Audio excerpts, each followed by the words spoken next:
Boom, and there we are, right there, just like that. That red light, boy. When that red light come on, shit, it's time to get with it. Hello, everyone. It's Paul Wizzle, and welcome to Barbershop Talk.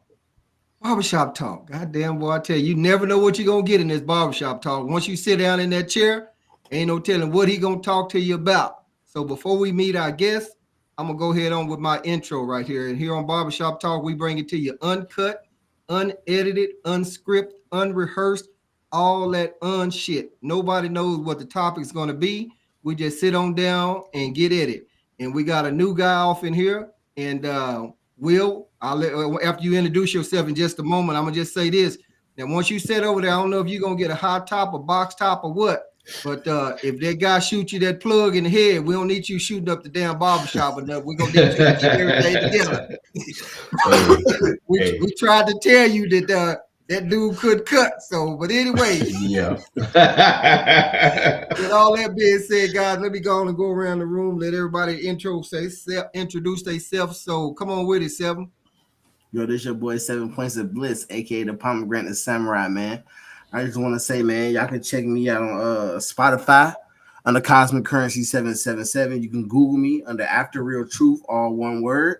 You know what I'm saying? Come to the website, check out some of the merch, grab some. You can also check out Wizzo Talk on Spotify too. You know what I mean? He on there. Even if you just got a nice ride, you ain't even gotta watch us. You can listen to us talking, man. And I just want to say it's an honor to be here with you gentlemen again, man. Much bliss. All right, that's what's up. We're glad to have you right there, right there. All right, come on with it there, Rico. Hey, what's going on? Again, it's Rico from the podcast If Relationships Can Talk. You can follow us on all the major platforms and also me on TikTok at Riding with Rico. I look forward to seeing y'all on my page, or FYP as y'all call it. Yeah. Oh, is that what that mean? I ain't be knowing what all this shit mean. Yeah. All right, let's come on with it there, Will. Hey, how y'all doing? You know, I go by Will Soul. I'm an artist. I just love doing my music, creating, working with other artists, entertaining. I got a song that I put out back in September called Just Looking Out of My Window. That was my first release. And then a month later, I dropped a song called Good Vibrations, just to put some peace, love, goodness back out there, in the atmosphere, because so much like wrong and so much bad things going on. Yeah, that's about it. Okay, that's what's up. All right, appreciate you having you on up here. And Will, how can they find your music? So I'm on Apple Music, Spotify, handle all of them. If you search WILLSOULII, stands for Will Soul III. I'll come up. Then I'm also Brizzy Music, BRIZZYMUZIK.com. That's my brand. You can find out all the latest happenings going on with me. And then that's also my YouTube handle as well, my channel at Brizzy Music. So right, any of those ways you can get a hold of me or whatever. Yeah, that's what's up. I checked it out. It's pretty smooth. All right, well, let's meet Jace. I see, hey guys in the chat. We see y'all. Go ahead, Jay. Hit him up. Just Jason, man. Always a pleasure to be here and talk with the bros and see what's going on and what's on everybody's mind and add to it whenever I can and just listen and learn when I do that anyway, right? Ain't no special place to see me other than Wizzo Talk. I'm cool with that. So y'all keep posted on Wizzo Talk and you'll see me every now and again. All right. That's what's up. So we got some guys over in the over in the chat. So I appreciate y'all watching. Drop you guys know how it works. This ain't your first rodeo. So drop something in the chat. I'll share it on the screen. Hey, it's free speech around here. So you share it out there, then deal with whatever come with it. So everybody knows how I work here in the Barbershop Talk. We just work the room. We talk about some random shit. So before I call on my first person to bring us the first topic, I just want to say this. So about a week ago or something like that, I made a post, said just my thoughts, fuck 45, something like that. I think it said just my thoughts and fuck 45. So this one guy, and I'm not going to call his name out, he follows me and shit or whatever. So he saw that message, that video, and he got offensive. So he sent me a message and shit talking about quit preaching hate and write the White House a letter if you unhappy with this and that. Now remember, I said this was just my thoughts. So I said we went back and forth with a message a little bit for a minute, and then I was like, man, fuck this shit. So then at some point through there, he blocked me. So I thought we had free speech or whatever to say whatever the fuck we want to, but I guess he got mad because I said fuck 45, but I can do that. But if he's watching right now, I just have a message for him. And his name is Chris, but not you, Chris, that's watching right now. And I'm not going to call his last name. But Chris, I'm going to just say this. While you're down there sucking Donald Trump's dick, just remember, if he grabs the back of your head, he's probably getting ready to come in your mouth. So you might want to pull back or pull away or something like that. So it's free fucking speech. So I'm going to say whatever the fuck I want to. You say whatever you want to. You can't tell me what to say. So if you want to swallow Trump's cum, that's strictly up to you. I don't really give a fuck. But I'm going to pass on that right there. So just remember, if he reached down and grabbed the back of your head, it's getting good to him. He probably going to fill your mouth up. And that's all I'm going to say about that. It's your boy, Paul Wizzo. Yeah. Wizzo! Drop the goddamn might not want to pull away. Blew it up. He coming in hot already. Yeah. Okay, so I'm now moving right along. So about a month ago, Rico brought up a topic on the adult conversation between men and women, and some of the women wasn't really feeling it. So I just asked him to touch on that base again to see what we think about it. So hit him up, Rico. All right, hey y'all. On for real though, this is all. It's serious. It's a chance for our people to get in on something in its infancy and change your family's financial future. And I'm talking about digital currency or cryptocurrencies. All of that, it's all a part of this new financial system called ISO 20022, which takes effect March of this year, like March 15th or something like that. The new it's called financial technology or fintech for short. You're going to start hearing these terms that I'm going to use here, like blockchain, cryptocurrencies or digital currency, CBDCs, because all our banking system is transferring over to that ISO 20022 system, and it's all going to work on what's called the blockchain. Blockchain is what enables the existence of the cryptocurrencies or digital currencies. It's called blockchain because it stores it. It stores it in blocks with the digital currencies, hence connecting them. That's why they call it a blockchain. But right now, y'all heard of Bitcoin? If you have these coins, XRP, XLM, XDC, Quaint, HBAR, is one more. It's only 7 of them that are ISO 20022 qualified. Right now, every one of them is pretty much below $1 for one. You can create you a re-evolving of a payment and just stack it up, because those systems, those are our future payment systems of the world, especially this one called XRP. After we're done with this, if any of you are interested, just hit me up. I will set you up and show you how to do it. I'll talk you through it. I've been hooking up anybody that look like us that asked me. Basically a lot of my friends back home, they've already more than quadrupled what they made. That one XRP, earlier it was below 40 cents, maybe 7 months ago. Now it's over $3. They bought in when it was at 40 cents. They was calling me, oh my God, Ricard. Well, Ricard is my real name. I said, I'm telling you, it's coming. But once it explodes, then you're going to start hearing about it on TV, but it's too late for our people. Only 4% of the world population know about cryptocurrency. Everyone knows about Bitcoin. No one knows Bitcoin. That stands for Better Test Coin. It was the first. The ones that's going to be the monsters called XRP. You have XLM. XRP will be the world's currency. XLM going to move our money retail to retail. Okay. But none of that matters. I say that for anyone that's watching to say this. Reach out, contact me. I will set you up. You can learn the stuff that I know later. All I need to do is set you up on how to get paid from it. And I can talk you through it over the phone. I've been doing it for almost a year or two now. Anybody that'll listen, I've been selling it, and they see and they returns. We're going to miss out. You're gonna start if you don't contact me and let me set you up, I won't have access to your account. That's not what I'm here for. I want to help our people grow. And if we can grow financially, that fixes a lot of things. It fixes you can learn about it later. Just let me set you up and you can get this money just like they gonna get. All right, that's what's up. Anybody got any comments on that? And, Rico, when you get a chance, Mark them shoot some shit at you. So That's what I was check laughing it at. out. Hey, Mark came in Hot hot. Mark already on you, Rico. Hold on. Wait, oh.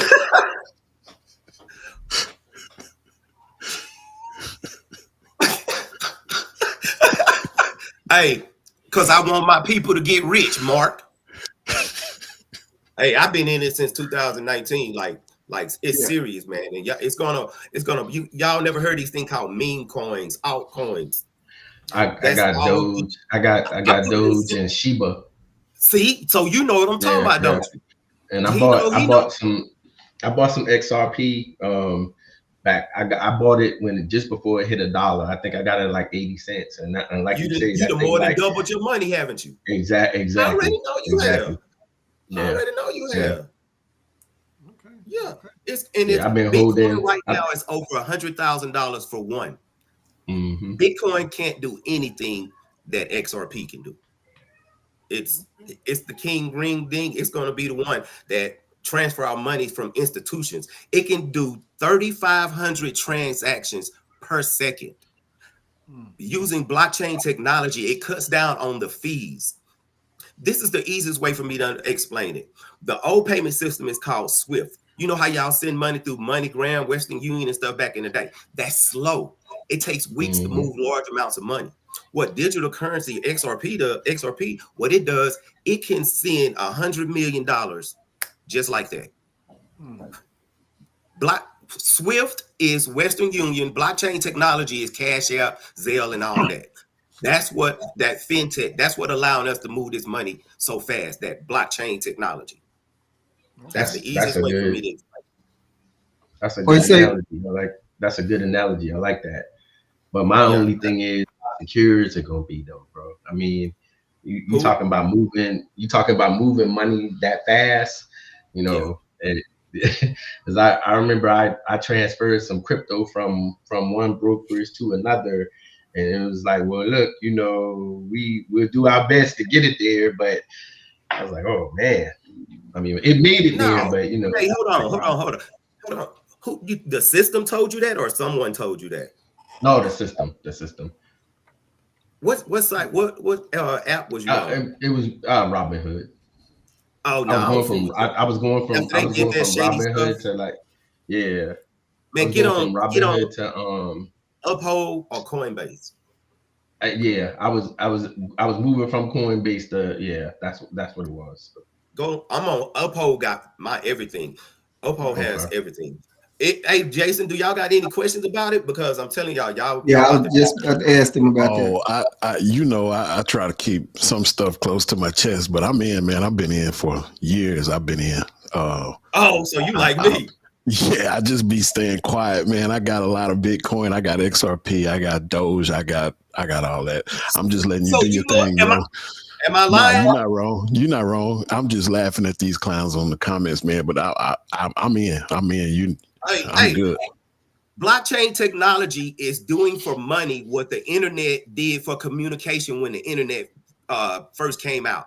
And you see how it took off? That's what, because you move money in seconds and for less. It's called gas fees. It's way cheaper. I would, like I said, I was just gonna stay silent, man, but and let you do your thing. But it's in other countries a lot more prominent than ours, especially Western European countries. They have banks that only deal in Bitcoin. Like they don't even deal in traditional way that funds go. You use an ATM because you're using your Bitcoin money, or you paying for something. I've seen people buy homes with Bitcoin. So I've been in, I'm good. They get on, they get on. If they don't, I'm just going to buy more. I mean, Exactly. Hey, look, overseas, my homegirl on the podcast I'm on, she done a week in Japan and a week in China. And she said they paying for stuff with XRP and stuff already over there. We're just behind because the SEC sued XRP. XRP will be King Ring Dingaling. That's the one. That is the one. It's a situation with us being behind this by design, because anything we as a country don't dominate right away, then we say it's something bad and we should stay away from it. And that's all that is. Right. Yeah. Hey, Rico, Rico. Poor people to find out they can't have too many people get rich, especially not our people. Hey, Rico, you see what Mark them saying over there? Talking about they got a Brooklyn Bridge. You can buy it in swamp land in Florida and shit. That's what I was laughing at. Hey, what you say? You say I got a bridge in Brooklyn. You buy. Oh Lord, what is wrong with him? Look, so we got 3 guys on here talking about the value in this and how good it is, but these guys right here, they shooting blanks. They talking about shit. You basically said you don't know what the hell you talking about. Hey, I've been getting mine. Shucks. Hey, I got a lot of XRP. I don't have any Bitcoin. I didn't get into this. I was too big. It was too far gone when I found out about it. Right. Oh, I got Bitcoin. I got a buttload of that XRP, XLM, XDC, HBAR. Man, I can't remember all of them. Yeah, that's what's up. That's what's up. I bought a lot of Doge during COVID. Yeah, and I just held on because I knew it was gonna come back. People were like jumping ship and it ain't working. I'm like, nah, just hold on to it. It'll come back up. Yeah, most people think it's like a get rich quick. Like when I tell the people that I'm putting on, I say, this is not a get rich quick thing. I say, you just put this in here $25, $50, $100 a month and you keep making purchases. And whenever it does take off, you're already in and you can just keep adding on to it. I say, look for this to come back in 2 to 3 years. Just keep it going and just keep buying no matter what. And you're going to stack them in this. And now it took off a little sooner than I thought. I'm hoping it stay down for a little longer so I can accumulate more. Buy some more, yeah. Exactly. And I tell people all the time, I said, look, how much money you throw away buying scratch offs or the lottery? Where you might win a few dollars, but most of the time you won't win. I'm like, them few little dollars you could be buying you some stock or some crypto, and investing in yourself. I'm like, if I would have got on that 20, 30 years ago, we wouldn't even be having this conversation right now. But we didn't know these things back then. Right. Nope. Yeah. I learned. I found all this out on my own. So in other words, we got to go on and learn now and pay attention to what's going on right now and make them investments and quit buying them $200 and $300 Jordans and all that other shit like that and go and invest off in your future or something like that. Exactly. And your grandkids' future. Right. Well, let me work the horn on that one more time. If anybody got any else things to say on the XLP and all other X's on that right there. So, because that's funny. I want to go on and just jump ship right quick to touch on, because here in Barbershop we talked about past, present, and future comments and things like that. So just to see what y'all think about.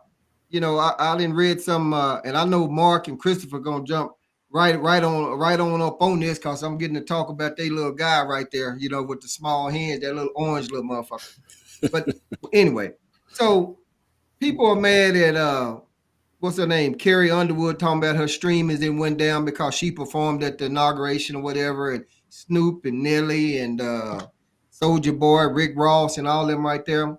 Now, me personally, I don't give a fuck about them performing there, because if Snoop came out right now and said, Wizzo, we need you to vote for Trump or we need you to vote for Kamala Harris, am I going to do it? Fuck no, because I'm going to do whatever I want to.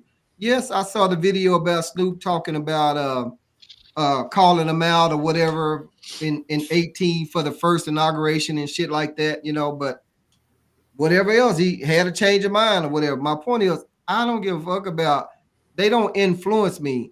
But now I've already read up a little bit while Snoop's streamings went down and his music is already there. He's like a figure of the rap game or whatever, something like that for people. So I just wanted to go and bring it on up and see what you guys thought about that. He owns Death Row Records. Say again? I said, he owned Death Row Records. Right. So I mean, so are you saying that that's going to hurt his sales in Death Row Records because he performed in there? I don't think so. You know, No. people don't have long term memory. You know, we get our underwear in an uproar, and then a few months ago or a few months later, then it's on to something else. So I don't think it'll last very long. Okay. So For me, was anybody about to go? no, go ahead. For me, I'm like Wizzo. I really don't care, but because that's their life. If they they want to get paid, they want to do it. They making choices. They got the as far from a business decision, they got to rub some elbows with some people who may can help them out in the future with something else. So from a business standpoint, I understand that. From a culture standpoint, I didn't like it, but at the same time, I'm not going to hold it against them because he felt like every one of them done what they felt was best for them and their families. And depending on our situation, I'm sure if we had some type of situation similar to that, maybe we would do that as well if we was doing something that was in the best interest of our family. So again, I understand, but I didn't like it. I'm not going to hold it against them though. Right. Okay. All right. 7, Jason. You can go ahead. Anyone? 7, you got something? I can let Jason go. Oh, you let Jason? Oh, okay. I don't have much on it, man. I mean, Yeah. it's two types of people when it boils down to stuff like this. And that's why a lot of people, the majority of the people in this country, say that they don't talk about politics or religion in open forum because they have a lot of emotion attached to it. And I think with anything that you attach a lot of emotion to it, then you start to care about things that some other people like myself that don't attach a lot of emotion to it don't care about. Right. I don't care about any of them people performing anywhere. I didn't listen to very much of their music. I mean, I'm not going to my Apple Music and typing in Snoop on a regular basis, or you know what I mean? I'm not going to listen to it no more or no less than I already have. Right. Same for the rest of them. I mean, when was the last time you just started to bob out to Nelly? I mean, I'm not tripping on none of Yeah. that. For real. The other thing And is Soulja Boy. when you talk, and the reason I say with the emotion is because some things we choose to care about, some things we don't. Me personally, I'll be 100% honest with everybody on this panel, like I always am. A Trump presidency, when I look at my bottom line, when I look at money, it typically benefits me, right? Like even last time, the issue with me not voting for him and the issue with me not riding with him is that I choose to care about other people in my community, other family members of mine that it will hurt. So I don't ride with him. I wouldn't have performed for him, but personally, he don't hurt my pocket, man. Like the things that he does, Kamala Harris would have when you look at the numbers, when she was talking about taxing the rich and all that. When you we talked about it here before, man. Listen, that you talking about hurting me. I ain't saying I'm rich because I'm not, but I'm saying when you start looking at the numbers of who would have been taxed and who would have been damaged by that in order to make everybody else comfortable, then it would have harmed me. So I definitely wasn't going to vote for her either, but I'm not going to put my vote to a Trump because you got Elon Musk doing a Heil Hitler sign and you got a bunch of shit going on there, man, that I ain't riding with, right? So I don't care about what Snoop did. I think it's funny because I look at the video from where he was trashing other artists for and calling them names and all this. Then he was the one to do it. That's funny to me, right? Like it's entertaining to me, but that's who these people are. And they don't, like y'all saying, these people don't mess with me. And I'm gonna do what I do. I don't care. I'm not gonna lose sleep or change my playlist because Snoop did something because I don't have a playlist with Snoop in it. So I'm good. That's what's up. Before I come to you, 7, Jason, you see what Diane said? Yeah, you rich. Nah, I ain't. I'm on the bottom. I'm on the bottom. 7, what you got on that right there? You got anything on that, man? I just want to say, man, I think the overall population of human beings on the planet are stupid. And honestly, what Trump did is no different than what Kamala Harris did when she had Meg Thee Stallion come on. All this shit is just for entertainment purposes to show the masses how stupid they are. You know what I'm saying? You're easily entertainable, easily distracted. You don't understand that there's war being brewed right in front of your face. So what he did was, I mean, he just showed people how dumb they are. Like, people are entertained by the most trivial things, bro. Snoop Dogg, like, bro, you have to really think about the things that's going on in front of your face. Snoop Dogg was one of the main motherfuckers that didn't fuck with the police. He was supposed to be a so-called gangster. Now he doing shit like this for the government. Yeah. Then you know what I'm saying? Let's think about this shit. Ice Cube was saying fuck the police back in the day. Now he playing police on TV. Ice-T was saying fuck the police back in the day. Now he's playing police on TV. Why anybody paying attention to any of these niggas, bro? Queen Latifah was preaching about motherfucking black pride. This bitch got blonde hair now. Nobody paying attention to anything, bro. Society is dumb. Everybody is fucking retarded, bro. You know what I'm saying? Like, nobody's really like thinking. You know what I'm saying? One of y'all said earlier that society motherfucking has like a short memory span or some shit like that, right? And it's true because honestly, nobody thinks about anything. They don't remember anything. Everybody loved Trump. Trump was the main nigga pushing the fucking vaccines on people, and it wasn't tested on anything. You know what I'm saying? Like, this nigga was pushing this shit, poisoning people, bro. And you know what I'm saying? Like, everybody think it's Biden or some shit. This was Trump pushing this shit and then giving niggas money. You know what I'm saying? Trump was the nigga talking about giving niggas money to take the vaccine and giving niggas free fries and all that other shit. Like, people is forgetting everything and they fucking dumb. That's why I don't pay attention to society. I don't pay attention to anything other niggas do, and I'm prepared for war. Damn, he dropped the mic on that motherfucker too. So I didn't realize that I thought Trump was against that shit. But hey guys, y'all already know, and we'll make sure you check out the comments too, because Mark and Chris already knew where they was going. Me and Jay, like we talked about before we came on, we knew they was gonna be here. They rocking with Trump to the fullest. So, but you know, that's their choice and their option. So I will say this: when he said, I think Mark said, I don't know where he said he didn't give the Hitler sign, but I just read that in Pennsylvania elected officer Laura Smith resigned after giving Elon Musk made a video of the salute. Now, one other guy I saw, he posted a video about I think it was Kamala Harris, Bush, and some other one was just had their hand up.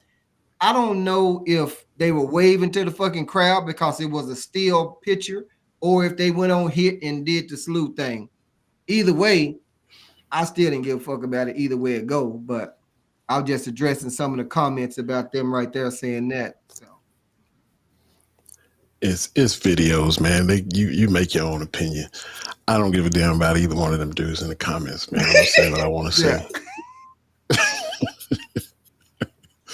Yeah, we already know how they gonna go, where they gonna go. So Wizzo, they might be police, Wizzo. They might be the government trying to watch us niggas. That's what they probably is. They're trying to watch us niggas. That's what that is. Look, I'm telling you that, that's what it is. That's the only thing that makes sense, man. They wrote up writing everything down. God damn it, look at that one. He cut his mustache off this week. They fuck around with Seb and fuck around and find out. That's all I know. Shit, cause Seb be telling the motherfuckers just straight how it is, straight out of Compton on their ass. You gonna learn today. But let me switch gears right here and go see what my man Will got for us to chop it up for a second. Since he over there in the barbershop chair. Will, now when you over there, hold on a second, Will. If the barber that you sitting in that chair, if he fuck your head up now, we don't want to hear you complaining because we told you don't sit in that chair because he can't cut. What you got for us, Will? No, but real talk, man.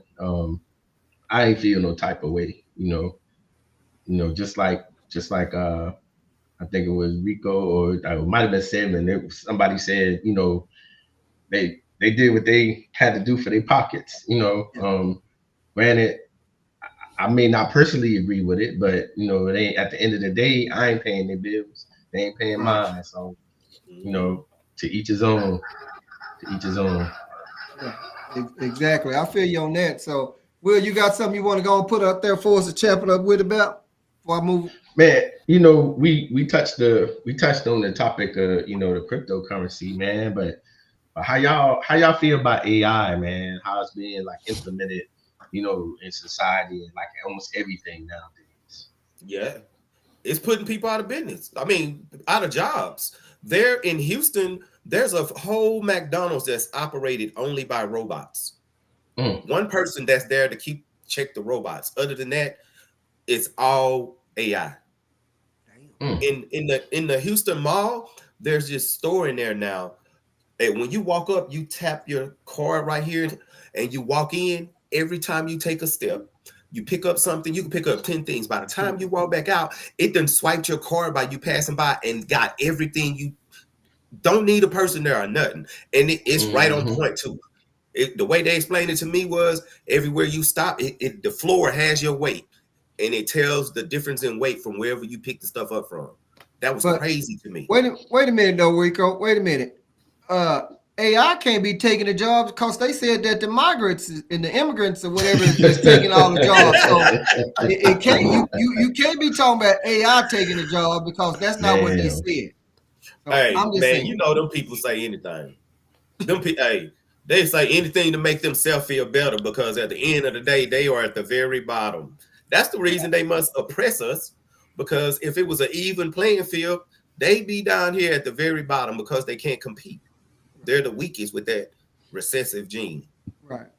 Well, before I say anything, anybody else got something on AI?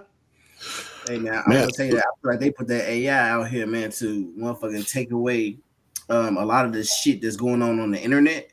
So now you can't tell what's real or what's fake. You know what I'm saying? Like it's a deep thing they're doing with their AI, man. They really trying to take away, like they took away the fact checkers and they just boosted the AI. I feel like I don't know if y'all pay attention to anything that be on the internet, but you truly can't tell what information is real, what's fake. Motherfuckers be posting pictures talking about niggas was with giants in the 1800s and they got pictures and shit. I'm like, nigga, what? This is before they had I cameras. saw that. How the fuck was they got pictures with niggas with That giants? wasn't real. That wasn't real. I thought that was real. It looked real. Wow, her shit getting weird as hell. I'm like, the internet. Yeah, hey, man, that wasn't real. Oh, damn. I thought that was real like a mother. Damn. mm. Let me see what Jason was gonna say on that right there. man, it's inevitable. It's like anything else. When I was in elementary school and they started with the internet, right? And it was crazy to think that you could get all this information so quickly and all that. We grew up with Encyclopedia Britannicas in the house. You know what I mean? So we thought that was crazy. And so it's a faction of people who didn't embrace the internet, who eventually had to kick themselves. That's how I view AI, man. I like it. I use it for my benefit. It's writing all kind of programs for me. It's writing a lot of stuff. I'm a lot of things that I was doing manually. I now tell AI to do it, and then as long as I check it and make sure and have to redo it, whatever. But man, I mean, I do my income projections. I do a lot of stuff on AI, man, and I'm embracing it. I'm cool with it. I'm not one of these people that sit around and look at the internet and believe half of that stuff anyway. I never believe most of what's on the internet anyway, if I didn't see it with my own eyes.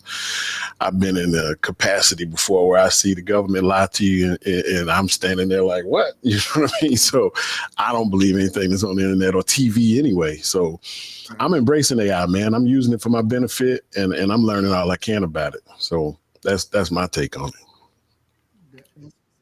I use it in certain aspects, right? But there's a trend in making music nowadays, man. It's a lot of AIs, and companies want to try to push their AI model on you. They want to study you so that they can learn. They can kind of devise algorithms to mimic how you produce music, But in my opinion, there's certain things that's unique to a person, because we make music off of emotion, it's a feeling. And I'm like, nah, I ain't with that. Not to that level. Because then, it take the art out of the art. Okay, well, let me ask you this, Will. So if me and you sitting in your spot right now, we start talking about the newest J's, right? And we both agree that they look good and we want them and we gonna take opportunity when we can. We gonna find them, we gonna buy them. I'm going home, you going home. The next day, when both of us scrolling on our cell phones, what's gonna happen? Them J's gonna pop up, right? Yep. They listening anyway. They keeping up with your algorithm anyway. For the next 2 weeks, our advertisement's gonna be about Jordans because that's what we talked about. So this is all I'm saying is if some shit coming anyway, you might as well. Because I know right now a guy that studies deep, he's deep into music theory. And I was telling him how I was using AI on my own personal experience, which has nothing to do with music. And he was like, I wonder if I can do this and do that. Man, this dude, he's a dynamo now because he just embraced it and went with it. And I think in some instances, you look today, China just dropped DeepSeek, right? Like some of this stuff is good enough to keep up with what the emotion was supposed to be behind stuff. So I get what you're saying and in the theory of what you're saying, but I think it's like I said, I think it's one of those things that's coming for us whether we like it or not. So if we don't learn about it and we don't utilize it for our own benefit, we're gonna be left in the dust getting looked at in the rearview mirror on some stuff. It's just my opinion. Yeah, I can respect that. I embraced it myself. I'm writing my second book. And I have been stuck. It's a serial killer book. And I have been stuck for like 6 months. And then I heard about that Chat GPT. And the way my friend explained it to me, and I was like, for real, it can do all of that? So I started playing with it. I love it. I done almost finished my book using that AI because it's basically your thoughts, your feelings, your emotions. You just have to word it correctly. As long as you word what you want correctly, it's gonna do exactly what you say. I mean, exactly what you say. I just had to play with it. I say, oh, I see it do this, and eventually, I understand it now. And now I just get the. He's stuck. Froze up. Froze up. Come on back to us. Come on back to us. And I'm telling you, man, y'all got to embrace that because you're trying to push away from it. It's just going to prolong the inevitable. And then you may even get older and you really don't understand. But right now, get on there, just play with it. I downloaded DeepSeek last night.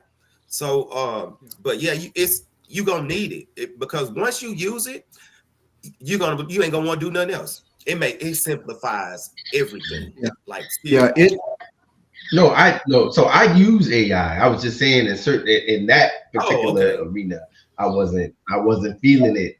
But I use AI. I do. Yes. Hell, I got Chat GPT up right now in another window. You know what I'm saying? Okay. What about you, Wizzo? Yeah, I was just about to say, I use it because when I'm doing the podcast and I have to write descriptions. So sometimes I was typing that shit out. I'm like, man, fuck that. And then my son told me about Chat GPT. So I put a little bit off in there and boom, there it goes. And just like when I sent you guys my logo for this next business adventure that I'm getting ready to go on, I asked it to make that. That was just a little rough draft. I got another lady that does logos, just refining, retuning that up for me. But like you say, once you play around with it, it does some of everything. So I like it. And I was just watching on the news the other day that Wendy's is using it at the drive up. And if you look at it, sometimes it's been around because you make a phone call somewhere, and we've been talking to it all the damn time when they got rid of the operators back in the day. But Wendy's is using it, and of course they tell you, oh, it's not going to take any jobs. Bullshit. I mean, it's here. So I say learn how to use that shit and get proficient in it because it's definitely not going nowhere. And I need to just address one comment. I don't know if Mark's still in the comments or not, but Mark said, Wizzo, how many migrants live in your house? And Mark, if you still there, if you still there and watching, the same amount of migrants live in my house as the same amount that was fucking you and your mama the other night. That's how many live in my house. And if you're not watching this right now, maybe you're watching it later. But you probably had one migrate doing you in your ass and one doing you in your mama's ass and one doing it in your mouth. And remember, if they hold your head a little tight, they get ready to come in your mouth. I'm just saying. I don't really want to be dressing the comments because Mark and Chris, they be full of that old shit sometimes. But every now and then, I just like to throw them a little bone to entertain them a little bit. So, Mark, if you left or if you hadn't leave, you might want to go and leave because I think they're getting ready to run a train on your mama. That's all I'm saying. So I went there with the mama joke. So anyway, moving right along. But on the AI, y'all, on the real talk, it's definitely here. It's helpful. My daughter, they use it at the schools, but at the schools they have something. I think where it checks it to see if you use that. My daughter was telling me something about that. I forgot what it's called. So I mean, they're using it. It's here. It ain't going nowhere. So learn how to use it. But I will tell you this before someone else say something about anything. I've always talked about term limits and stuff like that. And you have, I mean, when I come up, the TV used to sign off at 10, 12 o'clock or some shit like that, and playing the Star Spangled Banner or some shit like that. But my point is, you have Congress men and women that's in there that was back before it was nothing but the fucking radio. Now here it is, AI, so they can't relate, is my point, the long story short. They can't relate to this day and time. That's why I believe strongly in term limits, and whether a Republican implement them or Democrat implement them, I can probably rock with it if they can change some of that shit, because some of them motherfuckers is too fucking old. And you got up in Waco, Sheriff McLemore, I think his name is. I think he looked like he 90 and just run re-election. I mean, come on, man. Why are you keeping all these old motherfuckers in here that can't relate to this day and time? But that's just my thought for what it was right there. So talking about AI, term limits, and them old motherfuckers, and it's a whole lot of. I'm gonna tell you this right here too. I am so sick that when I do log on to the internet to do whatever, it's Trump, this, that, Trump 45, this 47, 48, height, blue, green. But we're gonna have it for the next 4 years. So I'm just rambling on. Hopefully not longer, because he don't want, he ain't gonna leave on his own. No. I just don't see that man want to leave on it. Hey, they done already changed the Americans, the seal, the presidential seal. The next time he's talking, pay attention to the seal. The eagle normally faces to the left. The eagle now faces to the right. And he had 3 arrows in one of the feet of the eagle. It has something else. They didn't change the seal. Go back and look at one of his press conferences. The seal is not the same. It is not the same. Rico, were you looking at it the same, or was the camera turned different? Cause I'm gonna have to check that out. I'm gonna see if I can find it online. Yeah, damn. I'll see if I can find it online, and then I'll send it to you. Okay, that's what's up. Well, hey, he might do that. What, you want to say something, Jason? No, I'm taking it in.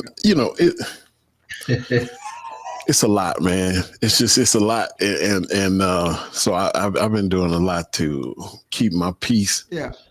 And let stuff play out the way it's gonna play out. I mean, I was laughing when he was talking about the seal. I don't know that that's true or fake or false, or I don't have any reason not to believe him. I'm just saying I wasn't aware of that, but I thought it was very funny and comical to me that one of the things that Trump said he was going to do was rename the Gulf of Mexico the Gulf of America. Hey, they already done it. I think that's funny. They already done it, but the U.S. is the only country recognizing it.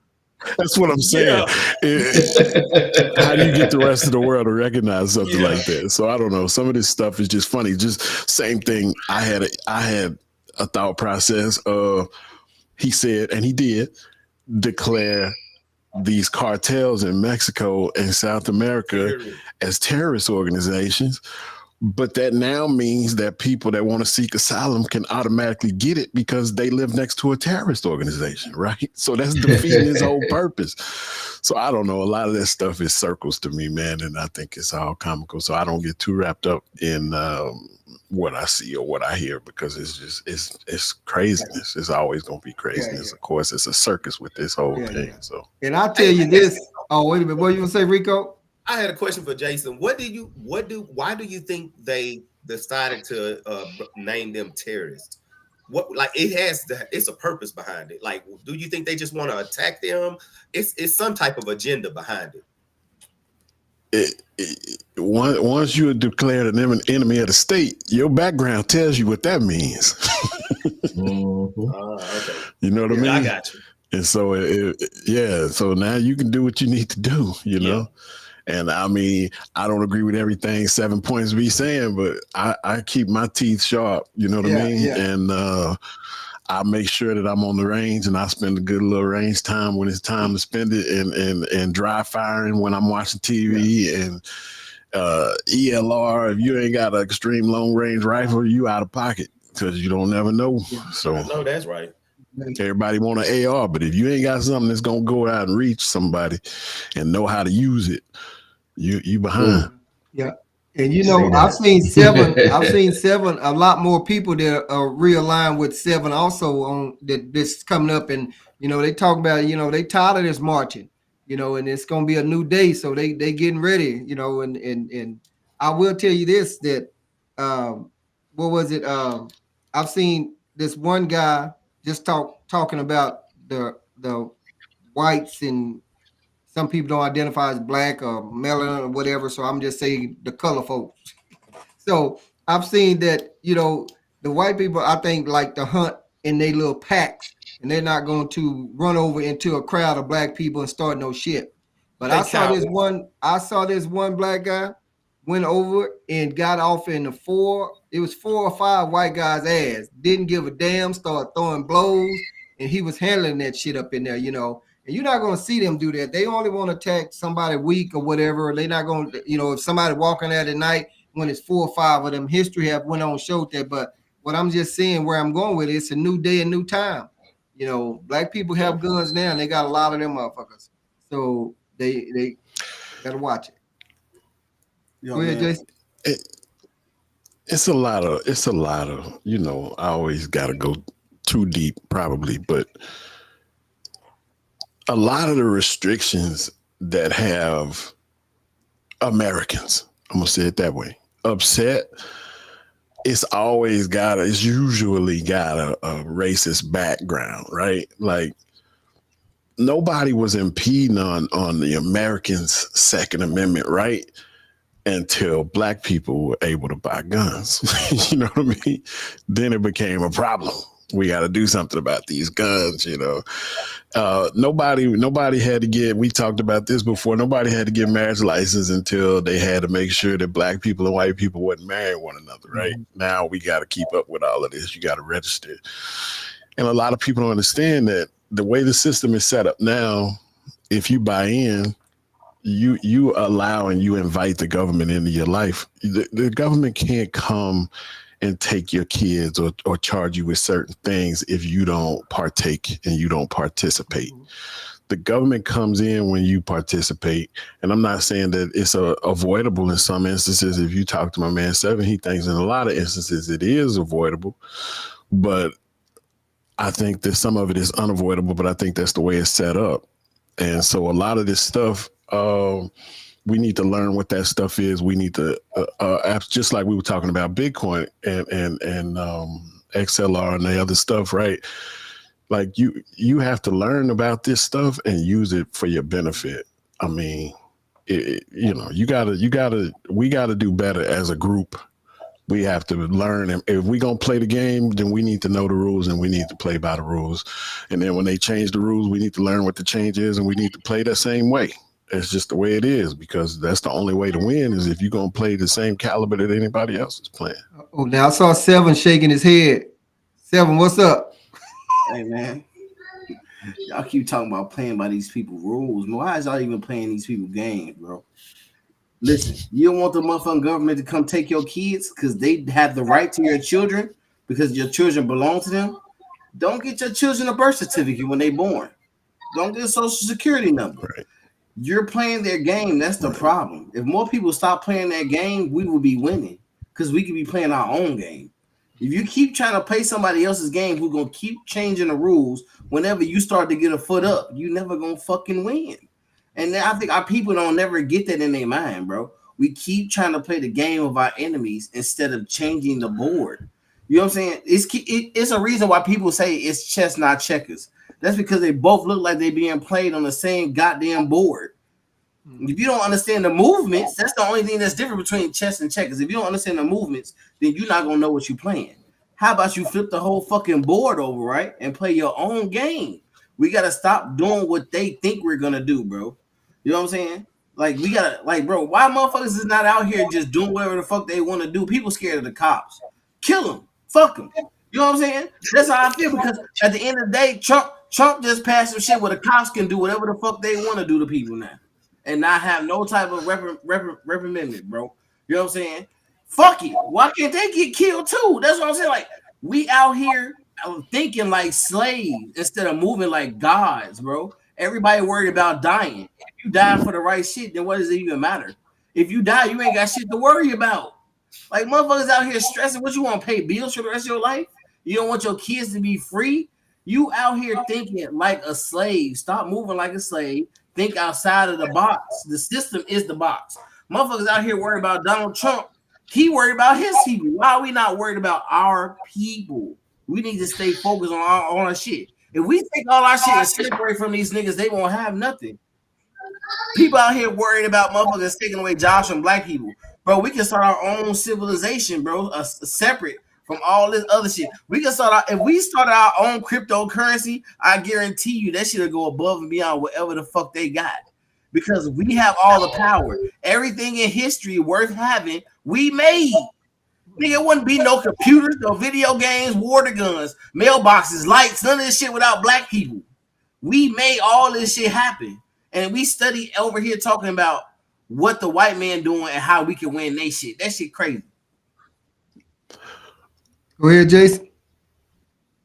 Okay.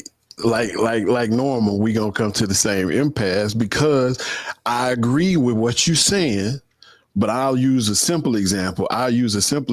Of what's gonna happen the first time you take a kid to the hospital, because we don't have a black hospital, right? You take a kid to the hospital with no social security number, no birth certificate. No birth certificate. Nigga, that's easy. You see what I'm saying? Learn how to heal your own fucking people. The information is on the internet. It should be common sense. You be talking about this shit, and I get it, but you so far advanced, you so far down the line of where we would need to be as a people before any of what you saying can be enacted. We got to cross the bridge, right? At some point, we got to come to an area where, okay, there's this many black doctors that we fucking 15% of the population at a minimum. Like, we got to come to a point where it's enough of us to take care of us, and it's enough of us on board to do so. Until then, what you talking about by not playing a game is never going to happen, man. It's not going to happen.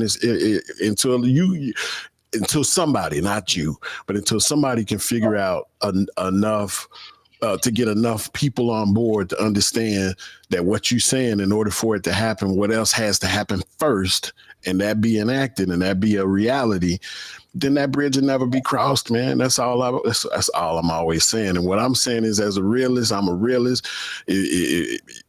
Like I said before, some of that stuff is unavoidable. If you got a kid that you don't know how to heal your own kids, you're not medically inclined, ain't nobody around you other than a nurse, and it's whatever this is deeper than a nurse issue. So you don't have a black doctor around that's willing to work off the grid for you and get stuff done in trade or whatever, however you're gonna get it done, then you got to take that kid to the doctor. And when you get to the doctor, if that kid don't have a social security card or a birth certificate, they're not helping you. They sending you out of there, they gonna change the whole game on you, like I said. So I get where you saying we need to be, and I don't disagree.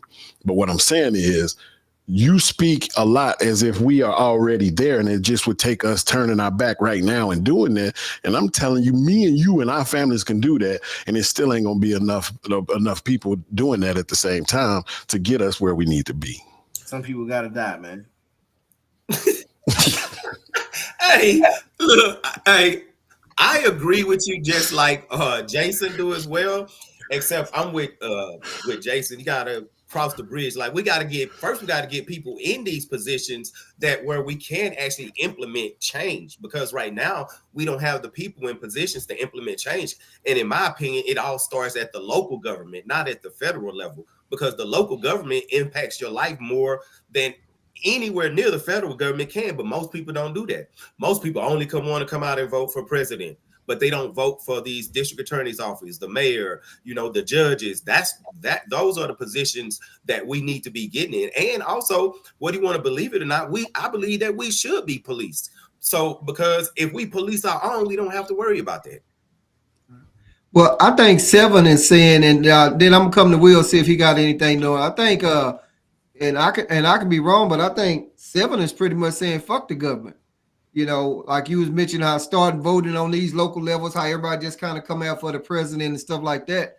7 is pretty much saying shit, fuck that government. We do our own shit, build our own shit, and have our own shit. But before anybody come in, let me see. Will, you got anything on what we talking about? I mean, the only thing I have for 7, and Jason hit most of it, man. You know, just like he was saying, how would you be able to take care of your family? You know, I'm thinking like, yo, how you gonna claim them?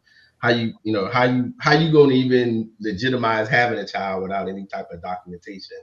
You know, how we know that's your child? You know, I mean, it'd be so much that would go into that for that to even be Yeah. feasible. Hold up, You 7. know, I see you. like Yeah. now. And I will say this before 7, I know 7 ready to go and say something on that documentation. You know, we're not back like they used to. Like when my dad was born, they was delivered by a midwife and they just wrote their birthday down on this and that or whatever. So they never did know. So now, as soon as you're in that hospital, they record it unless you having that baby out in the woods somewhere or something like that. So, you know, but if you go to that hospital, that white man place, they gonna give it a number. 7, what you got for us, man? Man, I just want to tell all y'all, I'm sorry, man, that y'all not thinking outside the box. Y'all study talking about documentation, bro. This is slave mentality, bro. These paperworks. See, what y'all not thinking about is this, man. The paperwork is the shackles, bro. Y'all new slaves, bro. Break the shackles. Fuck the paperwork. Why are you worried about some fucking other people telling you who your child is? That's weird. You know what I'm saying? The same niggas who telling you who your child is now is the same people who gonna be telling you your child ain't yours no more because they putting them in the system because you ain't letting them go to school and get vaccinated and shit like that. You know what I'm saying? Y'all worried about taking these kids to the hospital? Listen, it should be at this point in the game. If it's not common knowledge how to know how to heal yourself, if you don't understand how to do fucking stitches, sew up shit, how to heal your family, I'm sorry to tell you, bro, but hey, motherfuckers gotta die, bro. You know what I'm saying? I know y'all motherfuckers not with that shit, but at the end of the day, nature says, right, to survival of the fittest. This nature is still, bro. Just because you got a car and some diamonds and shit don't mean this ain't nature. If you can't take care of your family right now, they don't deserve to make it. You know what I mean? And I know that shit sounds cold, but that's how it has to be now. Because at the end of the day, this is about our culture. This is about our people. This is war. You know what I mean? We can't hold everybody down, bro.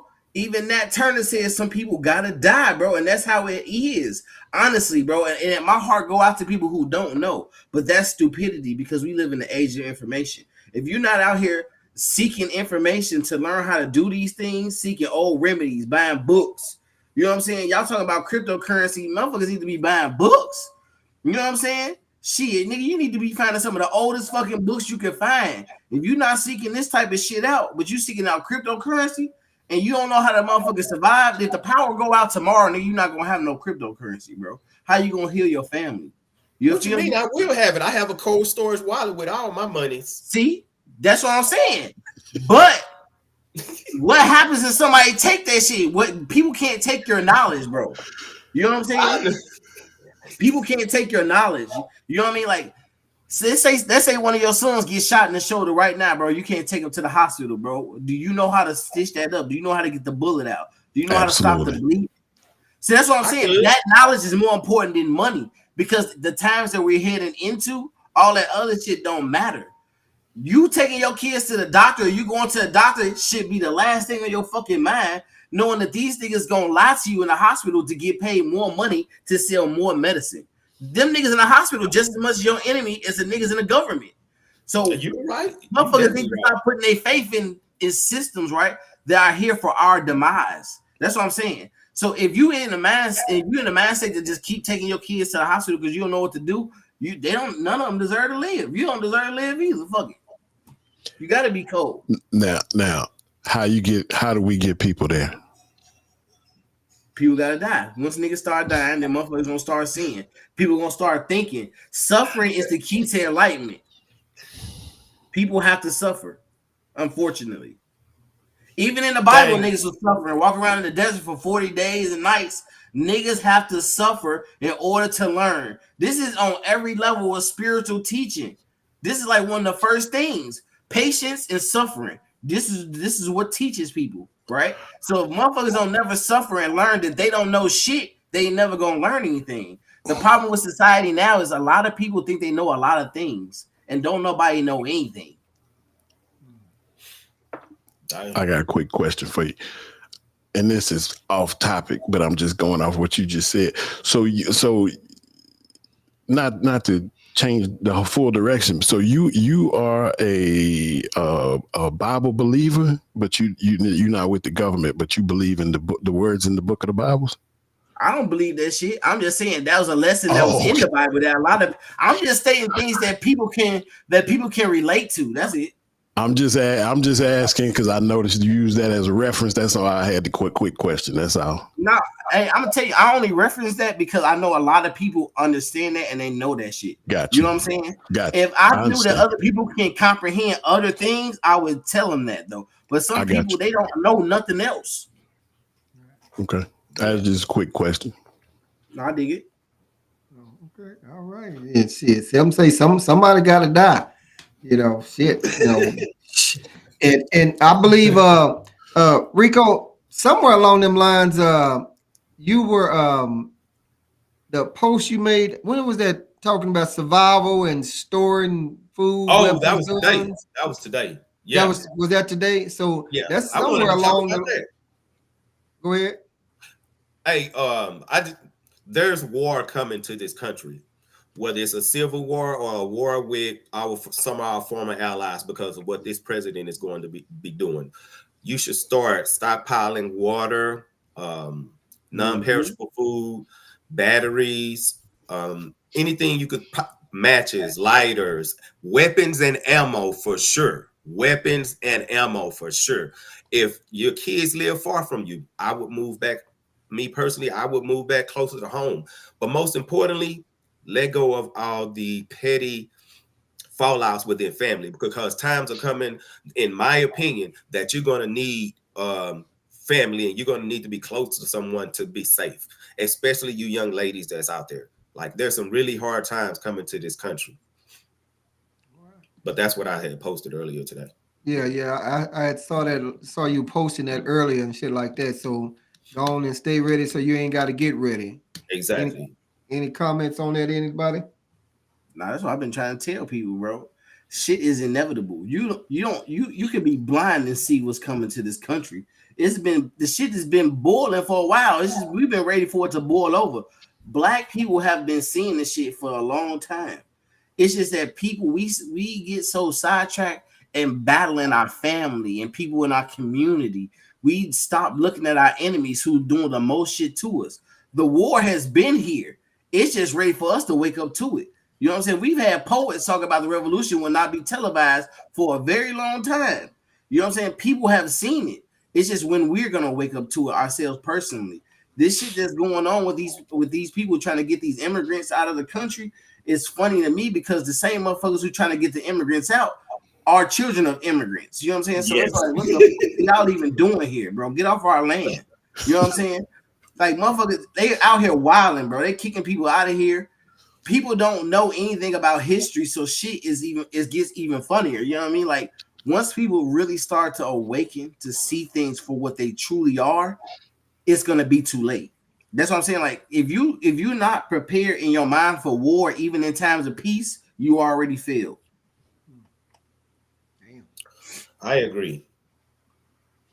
Who was that say they agree? I do, because I've been preparing for like 2 years, man. I could pull out these drawers over here. I got first aid kits, man. I got machetes, all kinds of knives. I have my whole full battle rifle thing from the military. I bought all of that stuff myself. So because I'd rather have it and don't need it than need it and don't have it. That's the way that I feel, because I just know in my heart, I see the things that's coming. there's some crazy stuff coming to this country, and I just want to make sure that I'm gonna be prepared with my weapons and ammo, most importantly, because I know they have theirs. We all know they have theirs, and that's why when I get on, sometimes I say something to them people back home. I'm from a little racist town. I have to let them know every once in a while, don't touch my family, because they bad down there. It's bad down there where they at. And they, like Seven said, they terrified of the police in that little town. They hate me. Most of the time I go there, I have to let my wife drive because they want to pull me over every time I come up through there. I get tired of it. So, but yeah. So let me ask you this then, and then I'll see if Will have something on anything. So do you think that all of this is coming along by 45, or has it just been slowly getting to this point like this? Because now he's been brought from the first time he ran, won, and up until this time, now it's even more and more of them out there with a bunch of old crazy shit. But like I said before, they're not going to run up on anyone unless they're out there by themselves. So we need to make sure the people that we're close to are not out in public by themselves, or being well aware, or making sure that they strapped to be able to take care of themselves. So my question is it all because of 45 where this is about to get worse and take this turn, or has it been getting there regardless? Anybody? Oh, I thought you said that to Will. You said Will. No, I said I'm gonna go to Will next, but I was just trying to see if anybody had anything on that right there. Do we think it's been getting that way slowly, or is it mainly because of 45? That's it. That was inevitable. I don't like I say, certain topics I try to stay silent because I try to keep a lot of stuff close to the chest. I commend Rico for saying the stuff that he got. But I've been prepping for 20 years, man. Heavy for 20 years, and it's just a whole bunch I won't let people know that I got, or that I do, or that I say, because I think when it do get bad, hey, we can go to his spot. You see what I'm saying? I make myself a target. Oh, okay. So I intentionally don't say what all I got, but I will go today as far as saying I've been prepping for 20 years. There was things listed today that I have every part of, and there's things listed today that hadn't been listed today that I'm prepared with.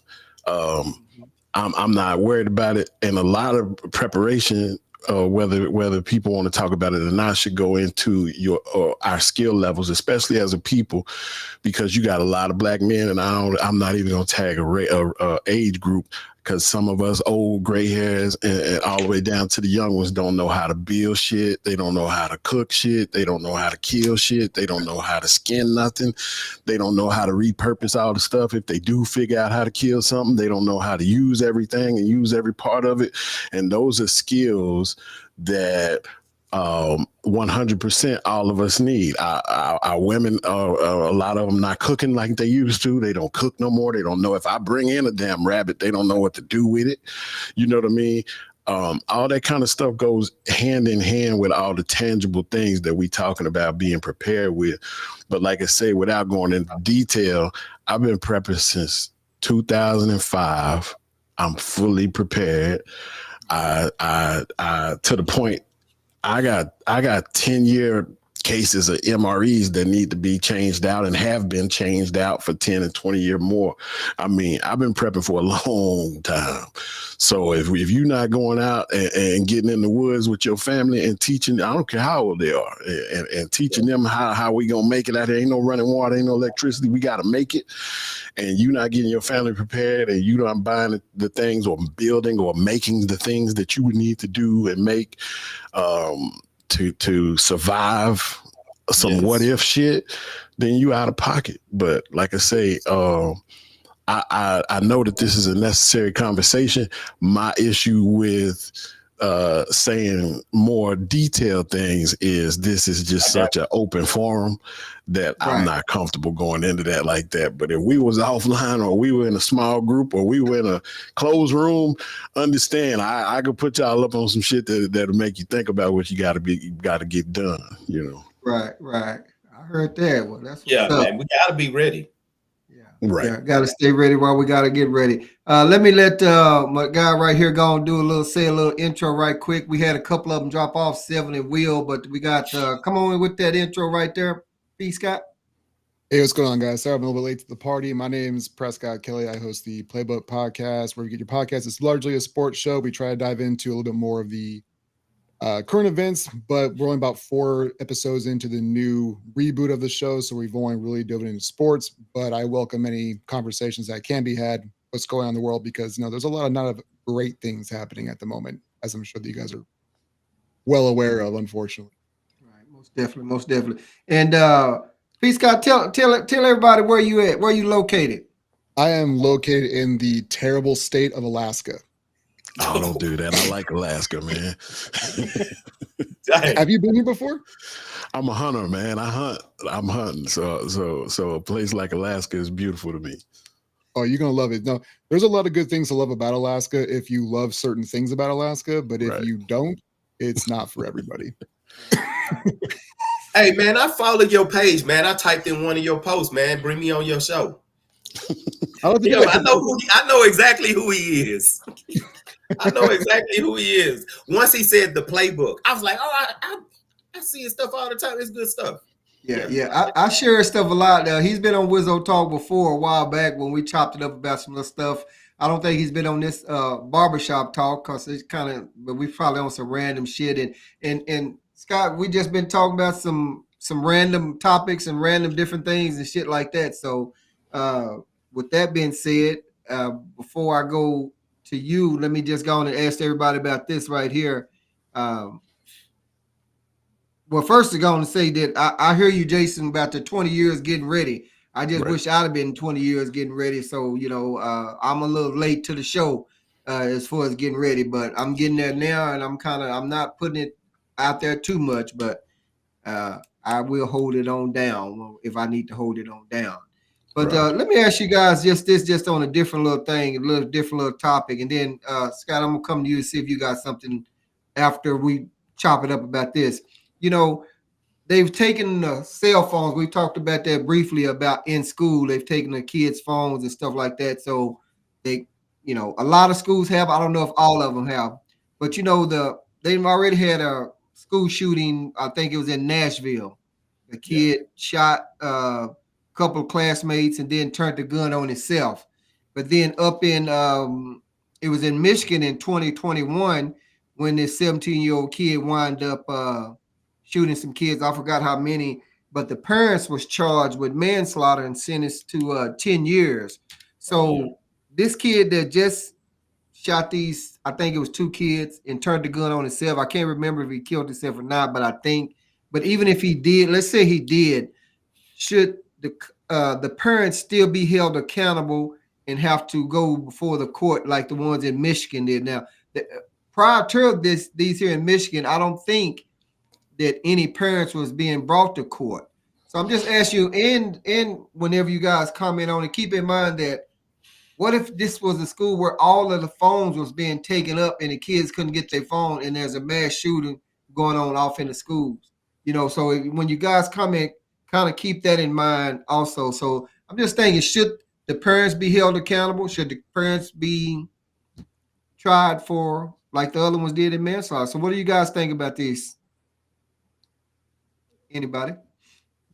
Oh, for me, it depends on the I would say the age of the child. If it's a kid that's in high school, 15 and up, more than likely, they know exactly what they was doing. I wouldn't necessarily put it on the parents, but if the child is younger than that, I could say I would feel like I would be okay with you putting it on the parents, because kids that young, you should have your eye on them a lot more often anyway. But someone that's a teenager, 10th grade and up, they know exactly what they're doing. And kids that age, you can't keep an eye on them all the time. So I wouldn't want to just blame the parents in that sense. But let me ask you this for someone else comment. But this kid said he had a handgun. He's not old enough to buy those weapons like that. So he got into the parents' weapon, found where it was, brought one, whatever, or something like that. So you said regardless of how he or she came about the gun, that the parents should not be held accountable. I think that's a slippery slope because it doesn't always have to be from the parents. Right. Like it doesn't just because it was done under, for lack of a better term, their supervision, it doesn't mean that it was from the parent's gun cabinet or whatever. Like it's gun violence is one of those things where it's such a real delicate situation where I can understand where you'd want to put a lot of the responsibility on the parents, right? Because that's like they are the ones who are supposed to be looking over these kids. But like it was just alluded to, is that you can't handcuff them all the time, right? You got to be their own person. And when it comes to the cell phones, it's kind of weird because do I want my kid having one in school? My son's 10 for the record. So my son's 10. He's always complaining about other kids have cell phones. And I'm like, well, bro, you're 10. Your job is to not do anything else but to learn. Like you shouldn't be in a position where you should, but we have so many of these incidences where should they be allowed to get a hold of us? They should, but there's no perfect science to it, which is the unfortunate thing about it though. Okay. Yeah. Anybody, Jason? Anybody? I'm in agreement with most of what was said so far. I think that that's something that's absolutely 100% needs to be a case-by-case basis, because I don't care if you have a 17-year-old or a 12-year-old or a 10-year-old that gets or obtains access to a gun. I think it's important how or where that was obtained from, because like I said, I mean, I got access to an arsenal around here, but like if I had a minor running around here, then how accessible did I make that firearm, and was one of my firearms the ones that was used? Because the average 15-year-old, like you said, today can go out and get one off the street from somebody, and then why am I being held responsible for that? Even if I'm in their back pocket, the worst place you can send your kid these days is to the school. So, if you can avoid that, if you do homeschooling or something like that, that's great. I was able to do that, but like, that's not accessible for everyone. So, or for a child's entire schooling necessarily. So I think, like Scott said, man, like that's a case by case basis. That's something that's got to be looked at with every individual incident. I don't think you can blanket statement that every time a parent needs to be held responsible for what the child did, regardless of age. Because again, if you did everything right as a parent and they still come up with a gun or handed one by somebody else, because, a lot of these school shootings is them and a friend, kind of like that Columbine situation, you know what I mean? Where you got other kids, interacting with your kids in a way that, depending on how well or how highly they communicate with you once they come back into your home, you may never know that they even have a friend named Chuck that's going to give them a gun, So I think it's a case by case basis. I don't think it's something that we could blanket cover for parents. And I think, if I'm remembering correctly, that situation in Michigan was a situation where the kid just had easy access to that weapon, and it was just basically his. He was gifted it, which I don't disagree with. I gifted my son a gun early on because, like I said, we hunt, stuff like that back then. But he didn't have daily access to it. It wasn't something he could just keep on the wall in his room or something like that. But it was his gun, but it was still locked up and kept away from him to have access to it until I wanted him to have access to it. And so I think if you handle that kind of situation responsibly, then, that's case by case basis to me. So let me ask you guys this. So we're saying it's a case by case basis and depends on where he got the gun. So now let's just say it was your kid that got shot or your daughter that got shot. Do we care about if it was a case by case basis, or are we out for blood and we want that parent to pay for it because that's their child? That child is still a minor and they're still responsible for that child's action because that child is underage. So you, as the one that your kid didn't just been slaughtered, is it the same? Yeah, I feel like it's still. I need more information. I know for me, my wife would be out for revenge. I know that I'm somebody who I try to be, because that's the thing. These are all hypotheticals because, like, when you don't ever know until you're put in that position how you're actually going to respond. And I feel like that's a very important thing that most people don't take into consideration. It's like, well, if that was my kid, I'd do this. And you really don't know until you're actually put in that spot. And I would like to think that I would be more restricted and say, like, hey, I need more information before I just fly off the handle on the parents, I know my wife would just like it's instinctual, right? They want to. That's my baby. That's their baby, yeah. And that's how they're going to look at it. And it's not that I do, it's not that I love my son any less than my wife does, but I do feel like they're more emotional creatures, and we sometimes are and again, it's a case by case basis. Not everybody acts that way, but I would like to think that I would want to get more facts than just flying off the handle and wanting to get revenge on parents who may have had zero. They didn't have any hand in this to begin with. So I know it's their offspring, and they are responsible for them technically because they are of legal age. But I mean, these kids are going to make their own decisions at some point in time, and you can do everything right, man. I've had plenty of friends of mine who have done, their parents have done everything right, and they've been screw ups, and the parents have been absolute trash parents, and the kids turned out perfect. It is a crapshoot. You cannot predict how people are just going to turn out. True that. I think it's just like we were speaking about earlier when I was talking about how, you know, the things that we choose or not to impart emotion into, and that's something that is definitely an emotional moment. But my answer doesn't change. I'm still going to say it's case by case. I'm gonna want to know, because it's a difference between me wanting to do something to a parent whose child has done something to my own versus they did everything right and this thing still happened. And that's so my answer doesn't change. It's an emotional situation either way, but it's still case by case for me. Okay. Yeah, I'd like to believe my answer wouldn't change as well, but like what's his name, Mr. P. Presley? Mr. Prescott? Yes. Prescott. But yeah, but like he said, we're not going to know until we get put in that situation. I like to say, well, if still a young child, I still wouldn't say blame the child, but if they're older, but if I was put in that situation, when once the emotion get into you, you never know what's going to come out. So, yeah, but I'd like to believe it wouldn't change. Yeah, once the adrenaline get to flowing, and I know the women, they're gonna be off in there right off the jump. They're gonna be off in there. That's their baby. They want everybody dead. And if Seven was off in here, Seven would probably be killing up every goddamn body that's on that You side. already know he want to kill every. Somebody got to die. So that's just how he is. But he had to leave because I think he had to pick up somebody from work or something like that. So, but like you guys were saying, we never know. Went straight Drago. He said if he dies, he dies. Like, so it's all good. But I want to make sure I give Scott a chance to talk about a little bit of something. You know, here in the barbershop, we just go around and bring up random shit. So you got anything on your mind?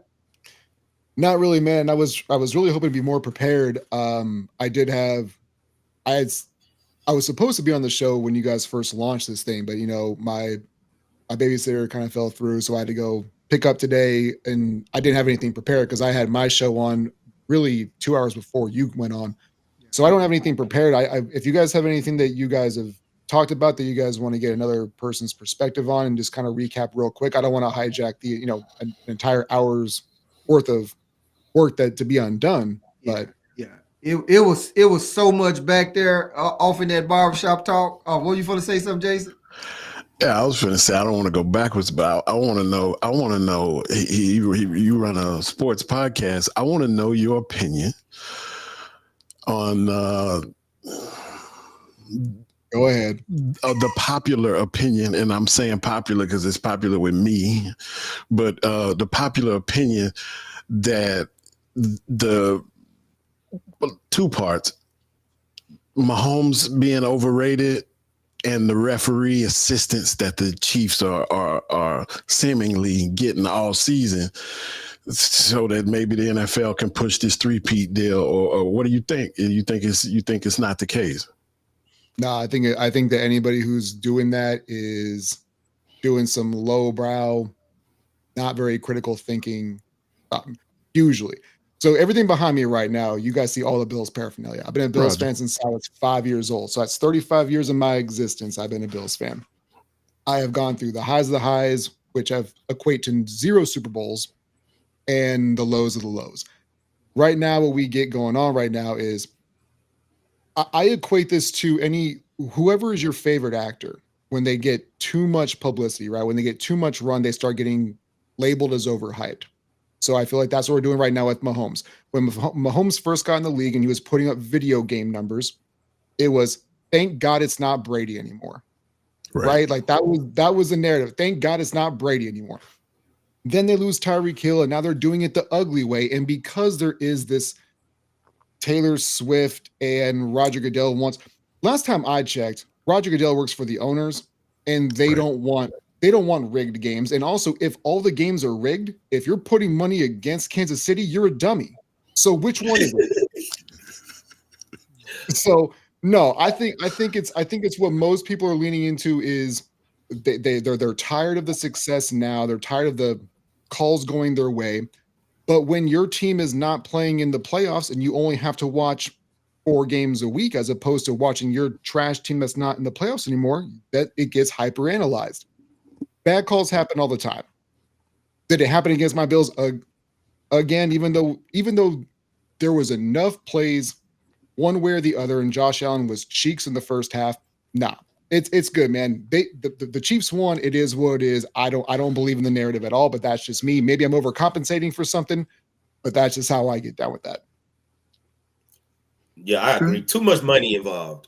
Too much money involved for it to be rigged, because the more money everybody wants to make it that far, because the further your team make it, the more money that your team is making. No, I do not believe that it's rigged. And like he said, you clearly not critical thinking, because if you think that out, that makes no sense. Another team would love to be exactly where Kansas City is at. They would have loved to made it to where Buffalo is at, even Houston, and they've been out 2 weeks. So nah, too much money is being involved. If it was rigged, a lot of people would be dead. I'm sure it would be, like Steven says, because somebody got to die. They cheated us out of these billions of dollars. We're just glad it's not like football, where people in Brazil have been shot over World Cup own goals, right? Yes. Right. Yes, right. It's but no, I don't think it's not rigged. Well, let me ask you another. Can I ask him something? Go ahead. Okay, I'm a Cowboys fan, right? Whoop. Since, in my opinion, with you. Jerry Jones will never hire a black coach.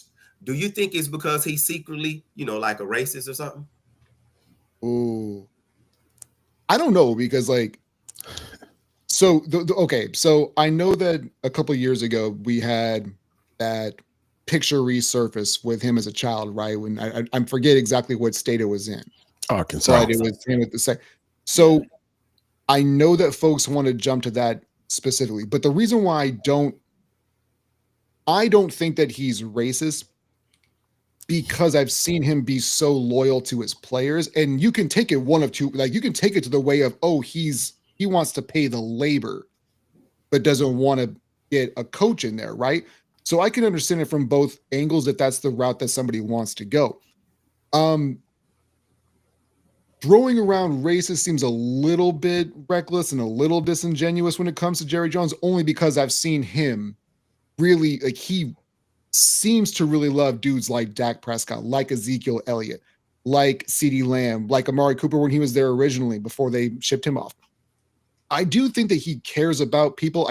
Or especially as players, sometimes he just doesn't always go the best route about portraying it. But when it comes to coaching,